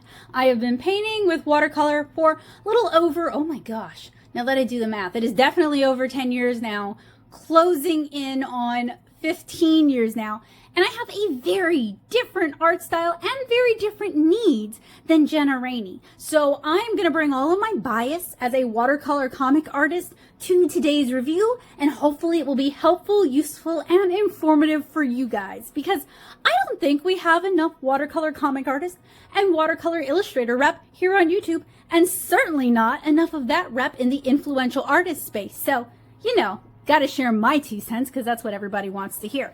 I have 4 books currently out. I have 3 of them with me. I have Curious Little Things, my cottagecore tiny people coloring book. So if you love charming, laid back, day-to-day life, and you're looking for a coloring book that not only depicts diversity in terms of people and lifestyles, but also features large areas to color as well as smaller, more intricate areas of detail, I think you guys will really like Curious Little Things. You can find it in the Natto shop. This is my proof copy that actually has some pages colored, so that's why I grabbed it. I also make the watercolor comic 7-inch Kara. Volume 1 and Volume 2 are out and available in the Natto shop. You can get both for $35. And they are full color watercolor comics that follow the adventures of a 7-inch tall little girl named Kara as she discovers a huge family secret and sets out to meet humans. And in the process, does a little bit of cat writing. So if you like charming family-focused adventures that circle around friendship and have some ADHD representation. Speaking of ADHD, Kara is ADHD coded, and a lot of her reactions and responses are based on my own lived ADHD experiences. So if you're looking for some positive ADHD rep, I think you guys will really enjoy the book.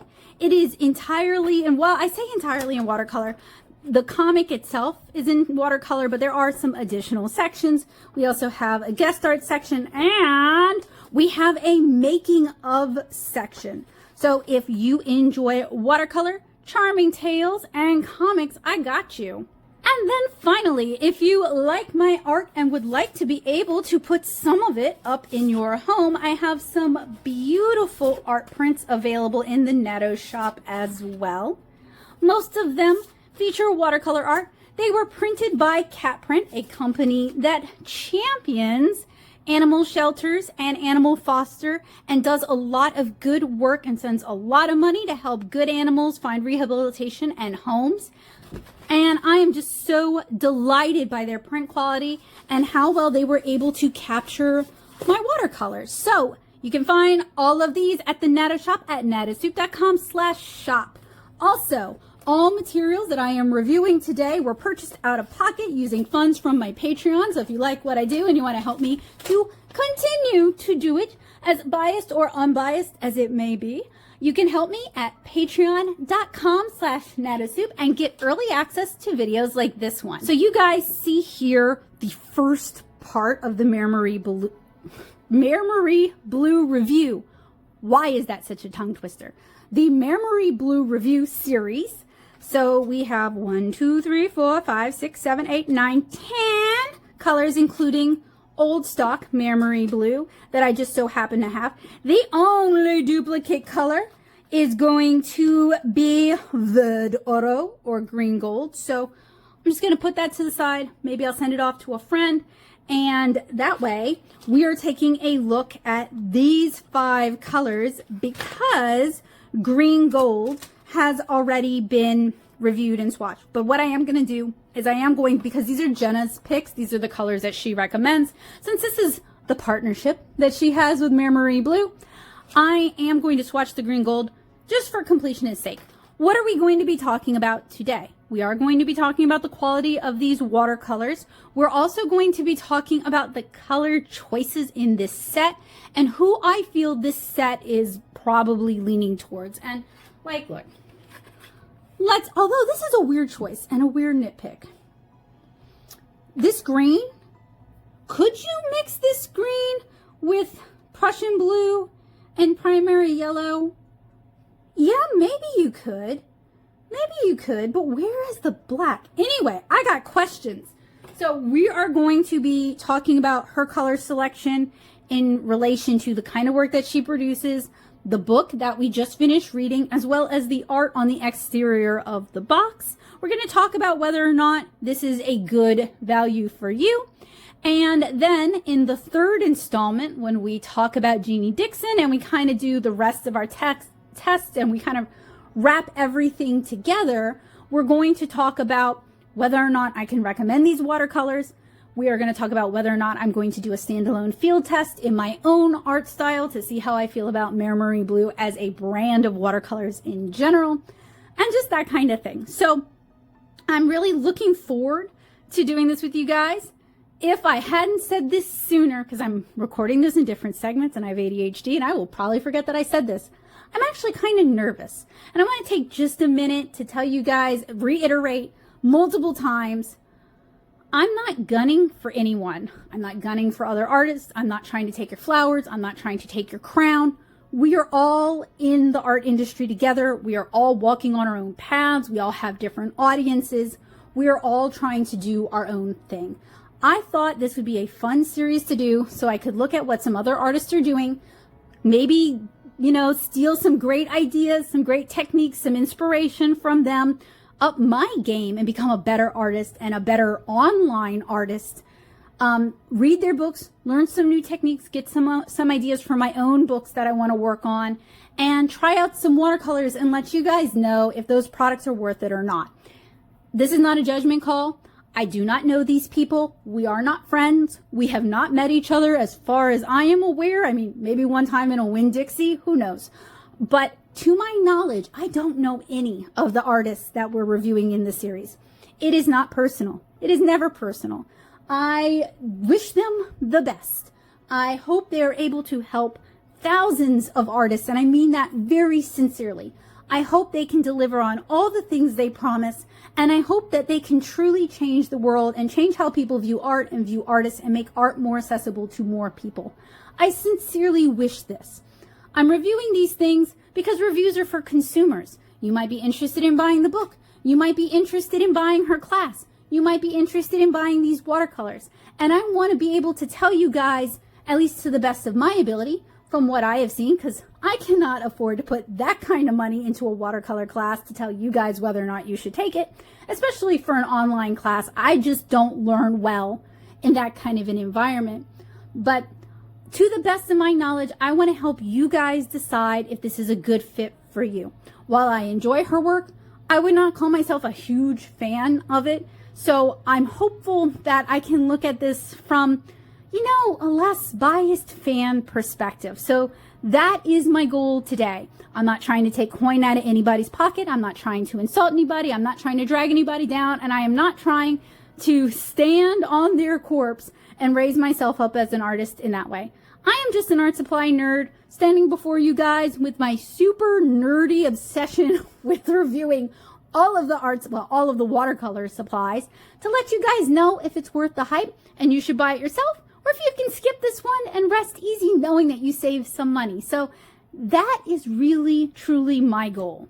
Something else I'm going to do is I am going to have to rearrange my palette because it's going to drive me nuts. I want that pretty aesthetic chromatic palette. And it's easier to do it while these pans are dry and before I pour these pans than to try and do it afterwards. So I am doing what I should have done earlier, Pinky. I am labeling my half pans from the original tubes, and that way I can move these tubes out of the way. Can y'all tell I was in choir? Can y'all tell I had a coffee? And that way we can start slotting in some of Jenna's colors. And I'm going to be smart, and I'm actually going to label my half pans with these before I fill them, which is what I should have done before. So in the prior video, I went ahead and tested out the watercolors straight from the tube and then how they look dry, and also tested to see if they'll reconstitute from half pans. They do. I do find that the colors shift some, so I am going to continue. Apologies.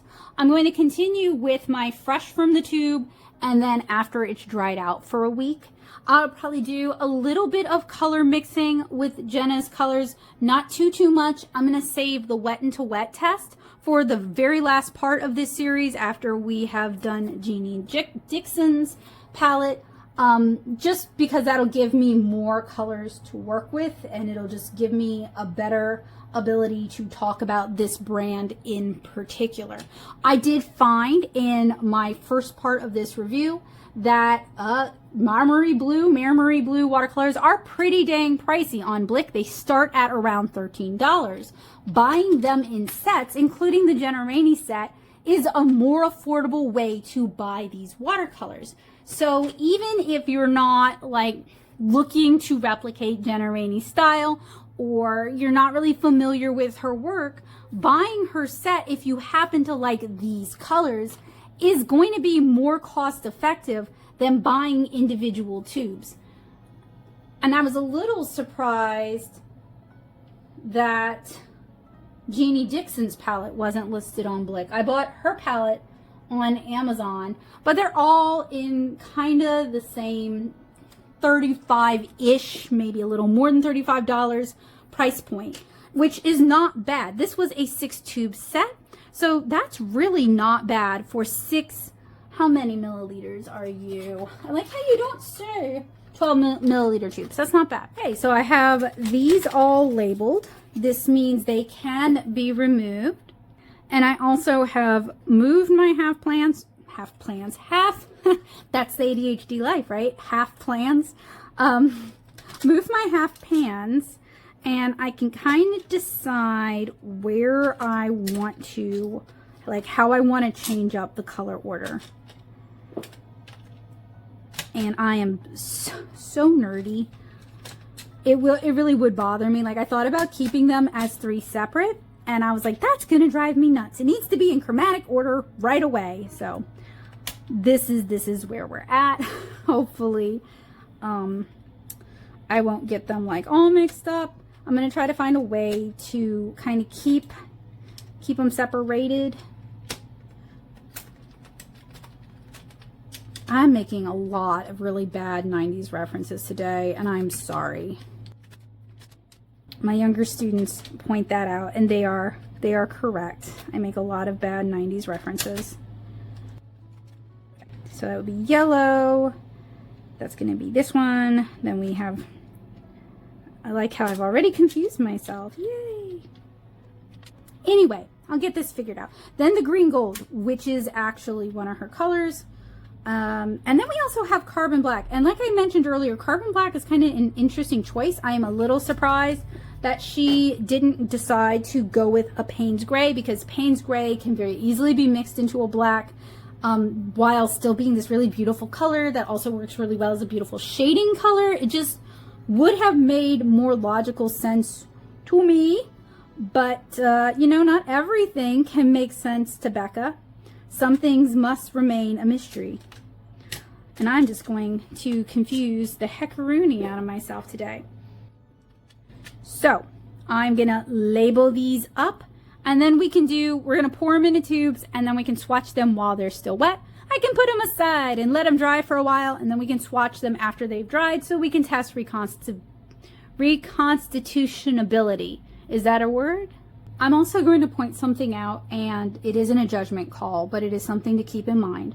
A lot of these influential artists also market themselves as mothers and mommy bloggers, and that's like a lot of their persona. There are a lot of people who would like to have children and cannot for various reasons, or who are not interested in having children, or who cannot have children biologically, or who through those reasons may choose to be a teacher or a nurse or work with children in other capacities. Those people are also valid.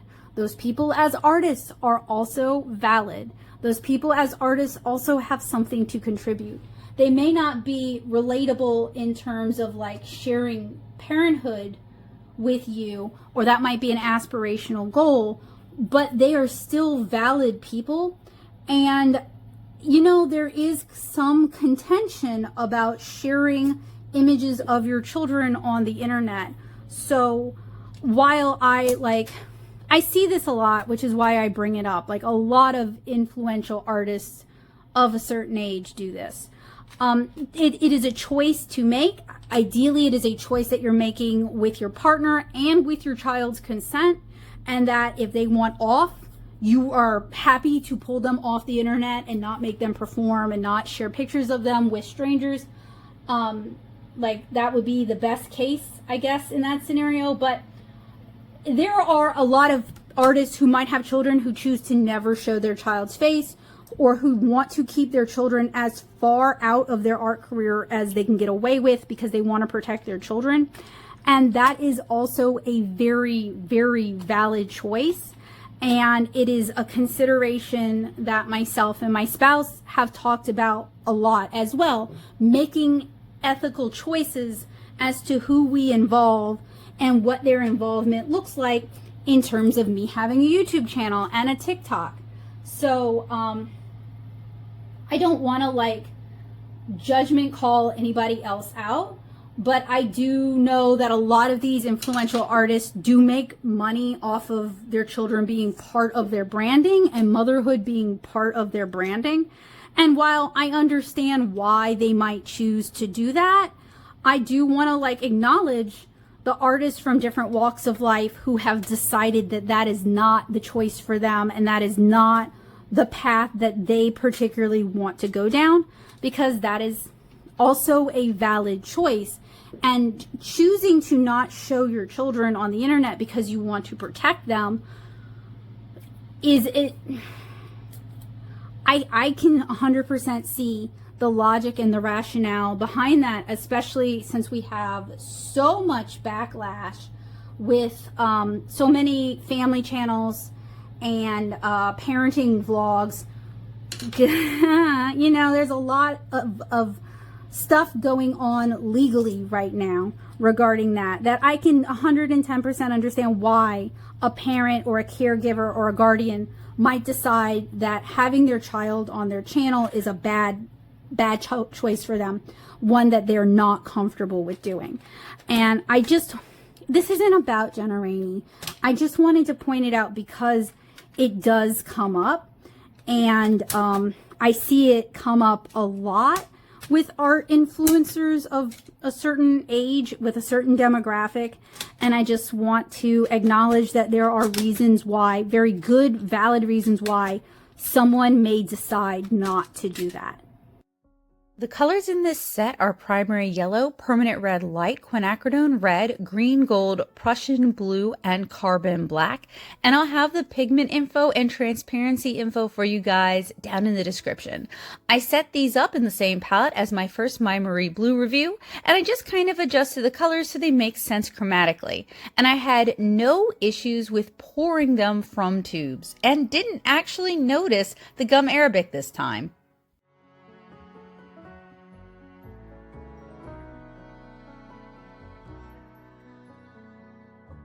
So all of the colors went in very easily, no weird separation. You know, what you would expect for fairly expensive premium artist quality watercolors. So let's get on to the swatching. We are continuing our journey with this Blick cotton rag watercolor paper. It is what I did the first set of MaiMeri Blu swatches on. It is what I have used all throughout the student grade showdown, and what I plan on continuing to use for my professional grade watercolor reviews. So it's kind of our standard, our constant, because, you know, scientific method and all of that. So we're going to be looking at a few different things today. We are going to be looking at opacity, hence the black lines. We're also going to be looking at how they wash out when we add water. We're going to be looking at granulation. I'm going to let them dry for about a week, and then we're going to re-swatch it, and then we're going to lift test them. At some point, we're going to do some color mixing. We might do it today. We might do it in a week. It won't make much of a difference to you guys. It'll make all the difference to me.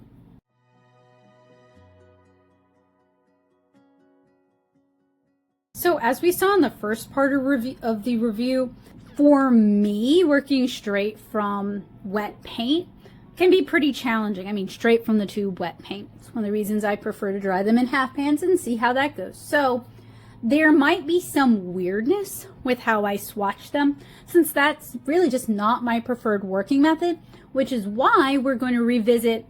And it's also why we're going to do most of our testing with the dried half pans rather than the wet half pans. Swatching straight from the tubes, I had basically the same issues that I had with the first time, where I was trying to be very careful not to pick up too much paint, because that's something I struggle with these kind of watercolors straight from the tubes. But that's why we're drying them in half pans. As I swatch though, I was kind of puzzled and disappointed with the color choice in this particular selection. So one thing I already noticed is that the olive green was from my dried for a week half pan from the original MaiMeri Blu review. I did not pre-activate it this time, and it reacts very, very readily. So if you are having problems with your MaiMeri Blu watercolors becoming kind of soupy, you might not want to pre-activate them. This might be a brand that really doesn't need that much pre-activation. I'll let you know through the course of this thing if I change my mind about that, but I did want to point that out.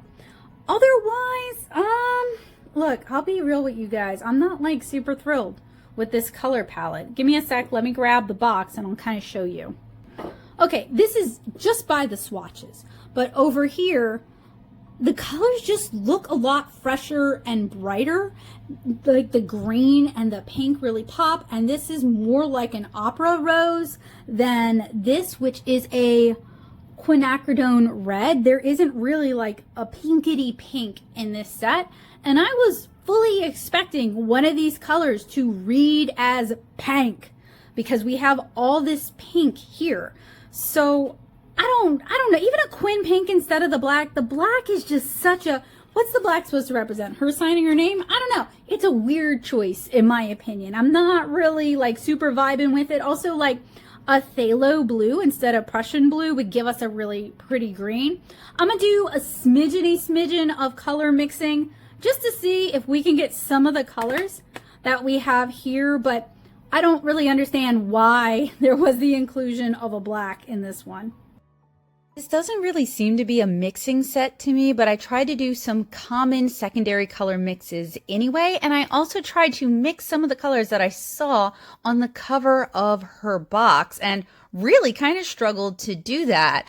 I feel like this selection is kind of limited for color mixing. I took up too much space with this. I needed to leave room for Jeannie Dixon's, and I probably didn't. Maybe I can smush it up there, but anyway, we got 6 colors in this set. Why do I feel like I got nothing? I feel like I'm going a little bit crazy. We have 2 reds that arguably one is warm, one is cool, but they're not dissimilar enough, in my opinion. Especially this really should have gone pinker. I was not able to mix this. Also, when I mix it with the Prussian blue, it gives us these more muted purples, which, given how bright and vibrant her work tends to be, something that like a phthalo with an opera rose might have given us at least a more vibrant purple than Prussian blue and the Quin red that we got here. The yellow is fine. It is a warmer yellow. We've got a lot of warm colors going on here. In terms of mixing really vibrant greens, a cooler yellow might have been a better choice. I was able to get something kind of like the greens she showed here using the green gold with the Prussian blue.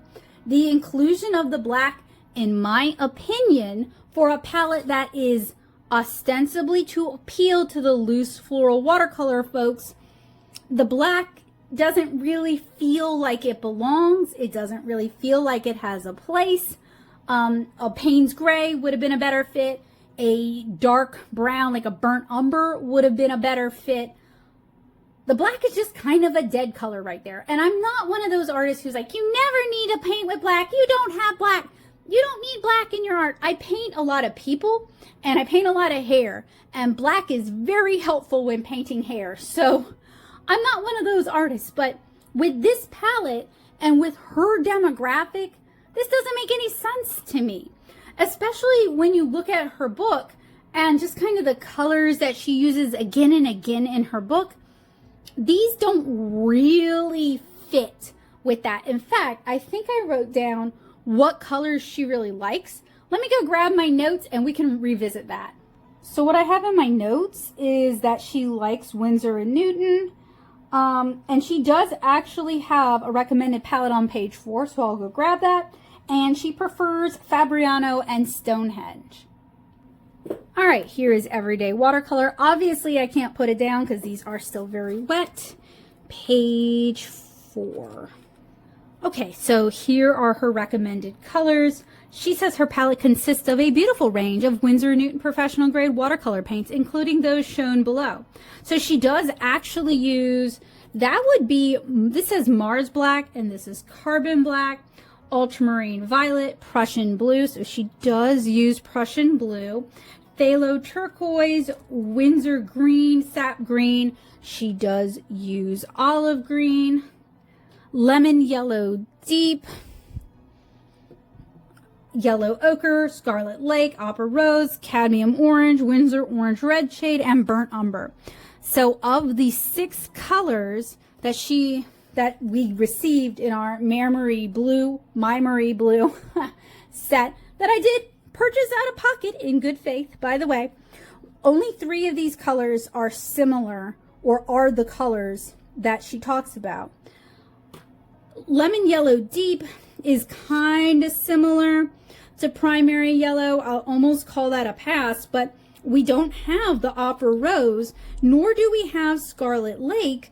We have Permanent Red Light, which is, it is kind of like Scarlet Lake, but Scarlet Lake is a little bit more orange than Primary Red Light. So also, like, she has what? Oh, I missed Cobalt Blue. I'm sorry. Cobalt Blue would have been a nice choice in this.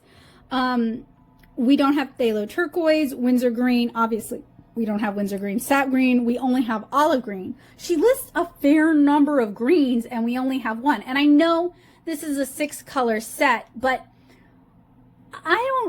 it doesn't make sense to me as a way of like really paring down the color choices listed in her book to be kind of a compact set.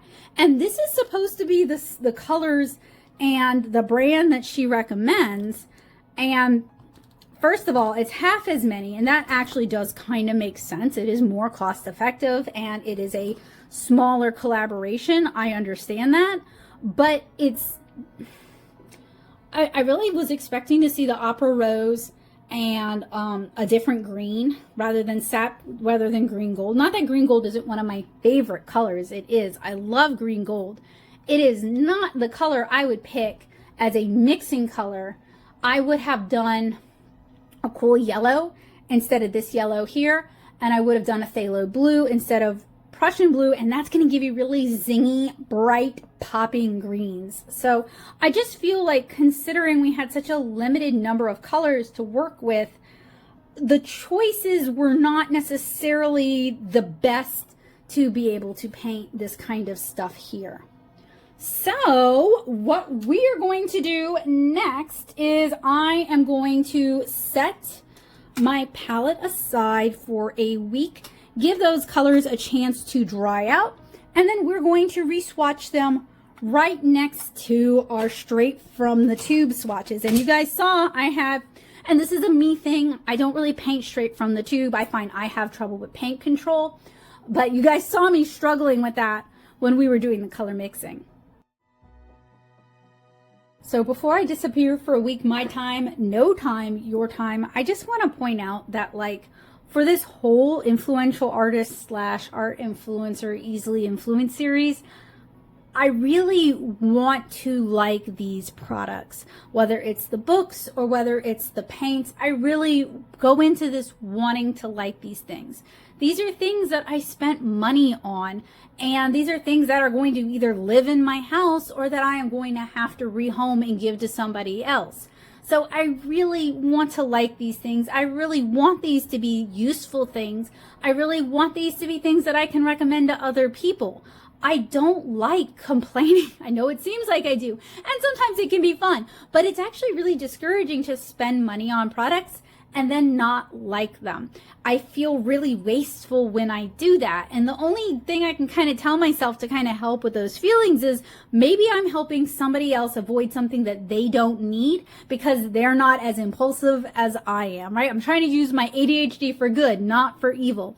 So I don't get any actual joy from not liking these products. I don't feel like I'm sticking it to the man. I don't feel like I'm like sticking it to somebody more popular than I am, or boy, I'm really going to show them, or I don't like hurting people's feelings. I'm pretty non-confrontational. I don't enjoy not liking things. I want to like things. It makes me happy to like things. I don't get extra money for bad reviews.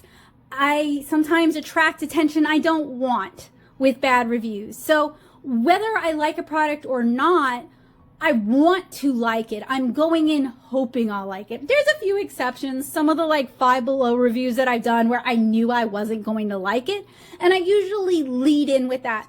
But for this whole influential artist series, I want to like these things. These things are expensive things. The books are kind of pricey. The paints are kind of pricey. And when I don't like them, I've wasted money that could have been spent on other things. So I don't want a refund. I don't want my money back. I'm not coming for anybody's career. I don't have any personal feelings about any of these people.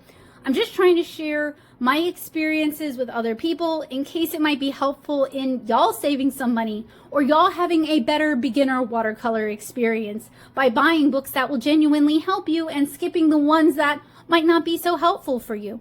And you might have a completely different experience and opinion from me, and that is totally valid, and I welcome you to share it in the comments because it might help somebody else. That's why I try to disclose, to the best of my ability, when I think these products are for someone else, but not for me, to help those people find it and to help those people seek out reviews from other people with that skill set who might be better able to talk about the product. I don't do loose watercolor florals. I think they're beautiful. It is a skill I would like to have, but it is not a skill I have. It is not a skill I can talk about. It is not a skill I can teach. I'm a watercolor comic artist, and that is the lens that I'm looking at all of these products from. Someone who is somewhat familiar with watercolor, who has somewhat of a watercolor skill set, who has a very specific use case that she's already using watercolor for, but she would like to learn new skills and continue to develop as an artist. So please take this in as good a faith as possible. This series is always a little anxiety inducing for me because people can definitely feel very personally attached to some of these things and can be very hurt by some of the things that I have to say. And that isn't really my goal. That's not my intention. Reviews are for consumers, and hopefully these are helping consumers. All right, friends, it has been a week. So now it's time to see how the Jenna Rainey / Maimeri Blu watercolors kind of reactivate. And we're going to do it side by side right here. And just remember that we're doing the wet into wet test in the third video, the Jenna Dixon video, when I have all of the colors that I will probably have for the field test. So if you're looking forward to the wet into wet test, make sure you stay tuned for the third installment. Swatching when dry, I noticed that these have very saturated color, probably more saturated than straight from the tube. They kind of glob up on the brush if you pre-activate them, and they might have a tendency to turn soupy with pre-activation.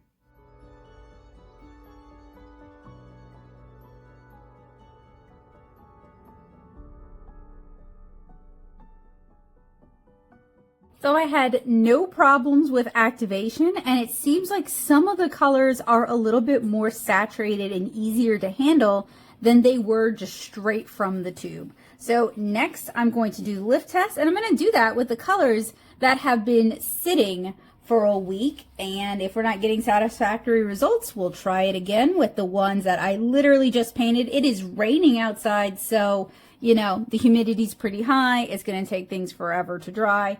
So I wasn't necessarily going to wait on that, but I am having some lifting. So what we're looking for is we want some colors to be more lifting than others, kind of depending on the pigments that are used. And it does seem like our yellow and our reds are a little bit more lifting than the Prussian blue. It seems like our black is pretty lifting as well. And then our green gold, which I did not re-swatch because this is the same green gold from the initial MaiMeri Blu unbox and swatch. So I didn't really see the need to swatch it twice when it was the same paint. We're going to go ahead and do the ones that I just painted. They're not even really surface dry. They're still wet where there's, you know, where I added in the wash. So these are going to be more prone to lifting. We only had 6 colors in this set. So, you know, almost not worth doing the time lapse, right? Because for the amount of time it takes for me to explain what I'm doing, I can just do the thing. So while they're still fresh, they are quite a bit more liftable than once they fully dried. Obviously, this isn't the full pros and cons. I haven't quite finished formulating my thoughts about MaiMeri Blu as a brand in general, or how I feel about their quality versus their price. We're going to save that till after the Jenna Dixon unbox and swatch, but I do have a few pros and cons to share with you guys today. So this brand is pretty expensive, but the sets are a much better value for the paint. And they generally seem like nice, professional quality paint, although I can't say that they're better than other brands. If you guys want to see me do a huge swatch off where I compare, let's say 5 colors from every professional brand that I own, let me know, comment. I've done that in the past, but it's been a few years. There's been some new brands out. I've gotten access to some different brands than I had back when I did my initial huge swatch off. So if you're interested in seeing how like Schmincke and how Paul Rubens and how MaiMeri Blu compares to like Core, Daniel Smith, Winsor Newton, let me know. So what about our cons? The color selection for this particular collaboration doesn't really make a lot of sense to me compared to what I see when I'm looking at Jenna Rainey's work, both online as well as in the first of her books. That's basically what I have for the cons because these are pretty decent watercolors. So remember to stay tuned for my verdict and thoughts on Maimeri Blu in the third installment where we take a look at Jeannie Dixon's book and the MaiMeriBlu collaboration that she did with them. And if you want to make sure you don't miss that, make sure that you are subscribed and click the bell notification so that YouTube will let you know when I have a new video out. I was less than impressed with Everyday Watercolor, mostly due to the lack of process photos and demonstration photos, but also because there's just a lot of loose florals used as decoration in the book, but very little on how to actually paint those flowers. She does have a second book on watercolor flowers, so I guess I'll buy that. My library doesn't carry any modern watercolor books. We check. And I hate reading them on Kindle because the Nashville Public Library does have some of them, and we have cards for that library system as well. My Barnes & Noble also does not have a lot of these books, so it's not like I can flip through them. I'm reliant on photos included on Amazon and people's reviews. This is frustrating, but it's not Jenna Rainey's fault. I'm hoping my own reviews will help people find watercolor and art books that will help them, even if they're drawn to a book that I disliked or find a book that I like to be not helpful. The colors chosen for this particular collaboration leave me less than enthused as well, and there isn't really anything to this collaboration. For example, Christy Rice's paints have a QR code with an hour-long lesson. This does add to the value of the paints, and it demonstrates things not covered in her book.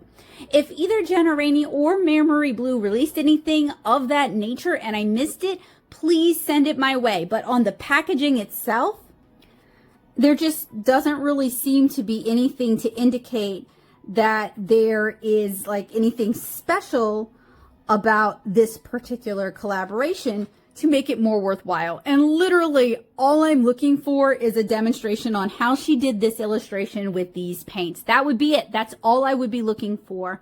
And that might be an idea. Maybe she has the footage for this. Maybe MaiMeriBlu has the footage for it. Maybe they're working on releasing it. I don't know, but if you guys know, let me know.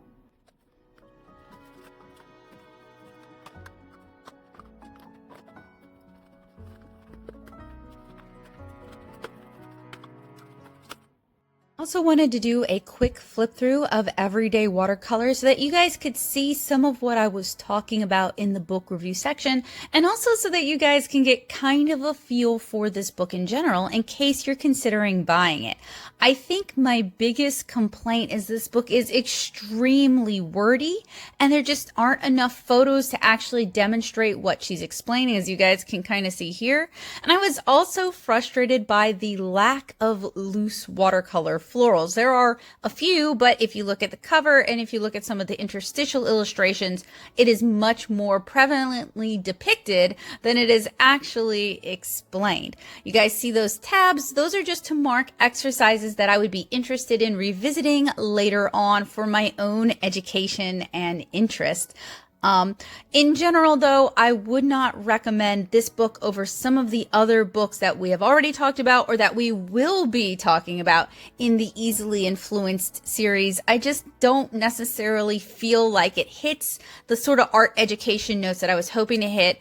It isn't really that helpful for a beginner because there's not enough photos, in my opinion, and it's not that helpful for an intermediate artist like me because it spends too much time focusing on very, very simple concepts and not enough time focusing on what I would actually like to be learning from this book. I think that Hello Watercolor does a much better job as an introduction to watercolor book, and I believe that Christy Rice's Art for Joy's Sake Free-Spirited Watercolor does a better job with interesting projects for intermediate painters who are looking to shake things up a bit.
was a lot. So I want to keep this kind of succinct and short. I want to remind you guys that reviews are for consumers. I don't believe that Jenna Rainey is going to watch this. That is not my intention for recording this. My intention for recording this is to help other people who are looking for helpful watercolor resources, and to also review the watercolor collaboration that she did with Maimeri Blu. We do not know each other personally. I do not have any kind of a personal relationship with her that I am aware of, and nothing in this review is intended at her personally, about her personally. None of it is a statement about her as a person.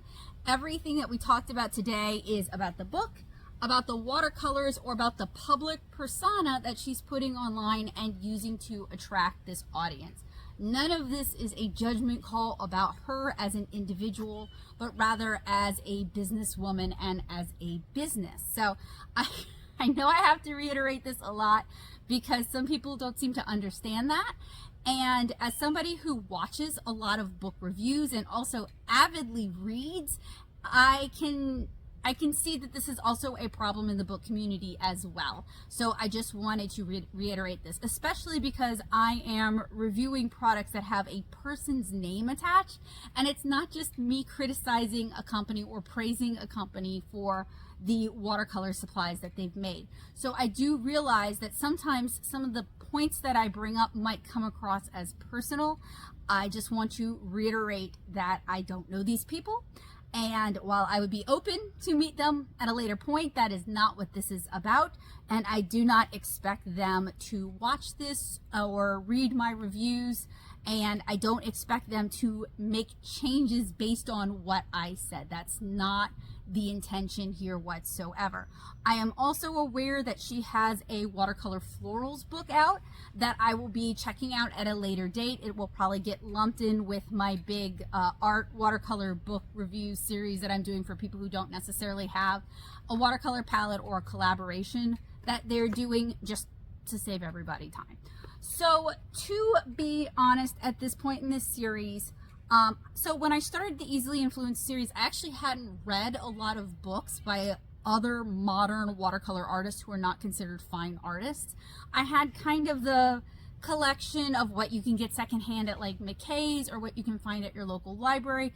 The books that are really more aimed at an academic sense but don't necessarily cover anything very well. So I was really excited to start this series because I am an intermediate watercolor artist, as I talked about in my Bitter Comic Artist rants about hating the term self-taught artist, not the act of you learning on your own and utilizing the internet and utilizing your friends.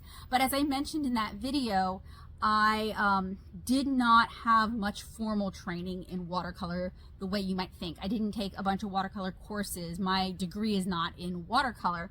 I have taken some watercolor workshops and classes that were offered free through Light Plaza. I have a lot of friends who paint with watercolor who were very happy to teach me how to watercolor, and I avail myself of the internet and its resources. So when it comes to watercolor, I am a self-directed learner. I have utilized my background with 2 art degrees though to kind of help me learn how to learn watercolor and to meet artists and connect with artists who are familiar with watercolor, but no one in my family is a watercolorist. I'm the only watercolorist in my family except for the ones I have taught, and I didn't have a lot of access to that growing up. So I thought I was like the perfect audience for this because there's a lot I don't know, there's a lot I'd like to learn, and there's a lot that I, as someone who has this eclectic education in watercolor, I have a lot to teach others. There's also a lot that I can learn from other people with a similar background. So that was kind of my thought process going into this, was I really wanted to see what these very popular, very influential watercolor artists, many of whom have come up since 2016, and I've been painting since 2013, so we kind of came up at the same time, what they would have to offer and what they would have to say, especially because there's been some big paradigm shifts in the world of watercolor and a lot of loosening up and a lot of letting go of some fussiness and a lot of play and exploring. And then the craft stamping and card maker space has really also pushed watercolor to change and expand as well. Now, I'm not any of those things. I'm a watercolor comic artist. I make the watercolor 7-inch Cara. You guys can read about it here. You can read it free at 7inchcara.com. It would mean a lot to me if you guys did. So I actually have a very different viewpoint from these artists. And I will also caveat that watercolor illustrators and watercolor comic artists tend not to reach the popularity that these like loose watercolor florals, the watercolor calligraphers, we don't reach that level of popularity, nor do I think many of us aspire to being that public. So while I think there is a lot I could learn about how they run their social media, how they run their websites, and how they make their money, mostly through online classes, I wasn't necessarily looking to adopt all of those things. I just wanted to see what I could learn from it. We have different goals and we have different audiences, but I do think looking outside of your niche can be very educational and you can learn a lot. So I thought this series would be a perfect fit for me because I consider myself intermediate. There's a lot I don't know. There's a lot living in Southeast Louisiana that I don't have access to. There was a lot living in Middle Tennessee that I didn't have access to. There was a lot going to SCAD that I didn't have access to. So I am always interested in learning about other artists and their line of thought, particularly artists who do not consider themselves fine artists and artists who work for the mass market, which I would argue that most of these loose watercolor florals and modern calligraphers, that's their goal, is weddings and big events, but it's still commercial art, and I like commercial art, so I thought there'd be a lot for me to learn in this. I mentioned in the review, though, that I was actually very disappointed in Everyday Watercolor. I did not find it to be particularly good for a beginner, nor do I find it to be particularly helpful for an intermediate. I feel like it promises a lot and doesn't necessarily deliver on that. A little spoiler for part 3 of the MaiMeri Blu series, I actually really enjoy Hello Watercolor, and I found that to be what I was looking for both as a watercolor teacher and as an intermediate watercolor artist, and I can't wait to gush about that book to you guys because I feel like I have complained a lot, and I don't want you guys to think that all I do is complain or that this series is just about complaining. The problem with me is that I have seen this book hyped a lot in certain circles, so I had high expectations of it, and unfortunately it just wasn't able to meet those expectations. If I had come to this book fresh, I might feel otherwise. That said, Hello Watercolor was also very hyped, and I think it deserves that hype. So let's just say I might not be the audience for this book, but if you enjoyed Everyday Watercolor, if you found that Jenna's approach was exactly what you were looking for and you were able to pick up some skills that you desperately wanted to have from this book, let me know down in the comments. I also have to admit, the squirrels are playing in our cypress tree. They're so cute. Hi, buds. Hi there. You wanted to see what I was doing? I've been trying to make friends with them. Shoot, I lost track of my train of thought. I could not help but compare, as someone who also teaches watercolor both in person to kids, teens, and adults, as well as online, and I actually have a long history of teaching watercolor online, as on a blog, as well as here on YouTube and on TikTok and on Instagram. I could not help but compare our approaches as one teacher to another, and knowing that she offers classes that are kind of pricey, based on what I read in this book, I do have some misgivings, and I would not feel confident spending that kind of money from an online class based on what I saw in the book. Not that the book was bad, it's just not worth that price point. The majority of this review is revolving around the book because her collaboration is with an established Italian brand of watercolors. Maybe a lot of us American watercolor artists are not necessarily familiar with MaiMeri Blu. There are other brands that we have access to that are a little bit more affordable. In fact, I'm going to be talking about an American brand with you guys soon because I have 2 collabs that Da Vinci has done, one with Denise Soden and one with Charlie O, and I know they've collabed with a lot of artists. I picked artists that I like their work, I like what they have to say, and I thought I would be excited to see how they collaborated with Da Vinci. So I do actually have something in the works for a better known American produced brand. Also, a friend of mine pointed out that Jane Blundell she was the hand behind the Daniel Smith Ultimate Palette, which I have and which I reviewed for you guys. So I was kind of thinking I might dig that thing up, buy one of her books. I've read her blog for years, and just kind of add that to the series. So if you guys are interested in seeing me talk about the Daniel Smith Ultimate Mixing Palette, that's their little half pan palette, and talking about Jane Blundell, who is very interesting because she is someone who produces work that I look up to and that I admire, and I really admire her studiousness and her sharing her insights. And while sometimes there's a smidgen of contention because Daniel Smith has done some contentious things, and as one of their ambassadors, she's gotten some flack for things that Daniel Smith has done. I think all in all, she produces the kind of work that I aspire to, not necessarily in terms of illustration and content, but in terms of thoroughness and educational value and just downright nerdiness. So that's really someone who has been influential to me in a big way. So when my friend Kabocha suggested or told me, you know, hey, the Ultimate Mixing Palette is Jane's work, that was like, oh, that's really exciting. That gives me a chance to talk about someone who's, like, honestly, her sharing information on watercolor was super helpful for me when I was just learning watercolors. So it kind of ties things back in. I also know that Mind of Watercolor has an M. Grams collab. That one is actually kind of pricey. So the MaiMeri Blu collabs are both under $40, and it's 6 tubes of paint for like $37. That's good for MaiMeri Blu. When I looked at the M. Grams collab, it was, I think I remember it being like $70 or $90, which for colors that, I'm not a landscape painter. I do paint environments, but I'm not a landscape painter, and painting environments for comics is different than painting environments for landscapes.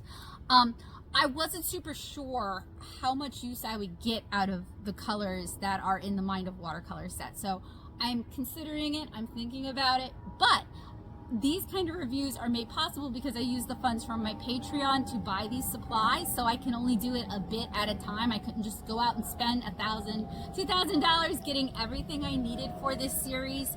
So we're working on it, and if you guys find more influential artists / art influencers who have art supply products, either collaborations or products with their name on it, like I'm considering doing the Stuart Semple palette. That's going to be an interesting one. We'll talk about that one a little bit later.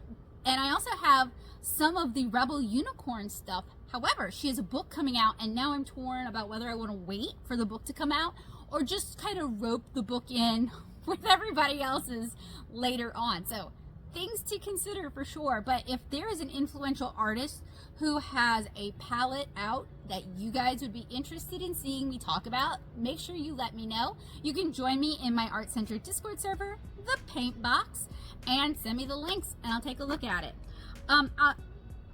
All that aside, I was kind of disappointed with this collaboration, mainly because I was disappointed in the color choices. When I think of Jenna Rainey, I think of phthalo blues, I think of really bright popish greens, I think of indigos, I think of opera rose, I think of really bright and brilliant oranges and yellows, and this palette doesn't deliver on that in my opinion. We don't get an opera rose, we have a Prussian blue rather than a phthalo blue, we have a black, and I know she does use black in her work, but that's more like an accent color. It wouldn't be what I would call like the main color. We have green gold, which, while, I mean, look, when I look at the cover of her book, that's the color palette I think of for her, and I'm just not really seeing too much of that in her palette here. So that was my main disappointment. I'm not quite finished with my thoughts on MaiMeri Blu as a whole, so make sure you stay tuned to the third part where we're going to talk about Jeannie Dixon's book, and we're going to talk about her collaboration. We're also going to do our wet into wet test, and we may even, depending on how time goes, because these tend to run long, we might even do a field test where I paint an illustration in time lapse. So if you guys enjoyed this easily influence, if you found it helpful, useful, and informative, if I saved you some money or I helped you spend money on something that you enjoy, leave me a thumbs up. If you're new here, consider subscribing, hitting the bell notification. And if you want to help me continue to do what I'm doing, you can join me over on Patreon. I hope you guys have a wonderful day. I hope to see you guys again really soon, particularly because we have the 3rd installment coming out. And I hope you guys will check out my comics, 7-inch Kara. Bye guys!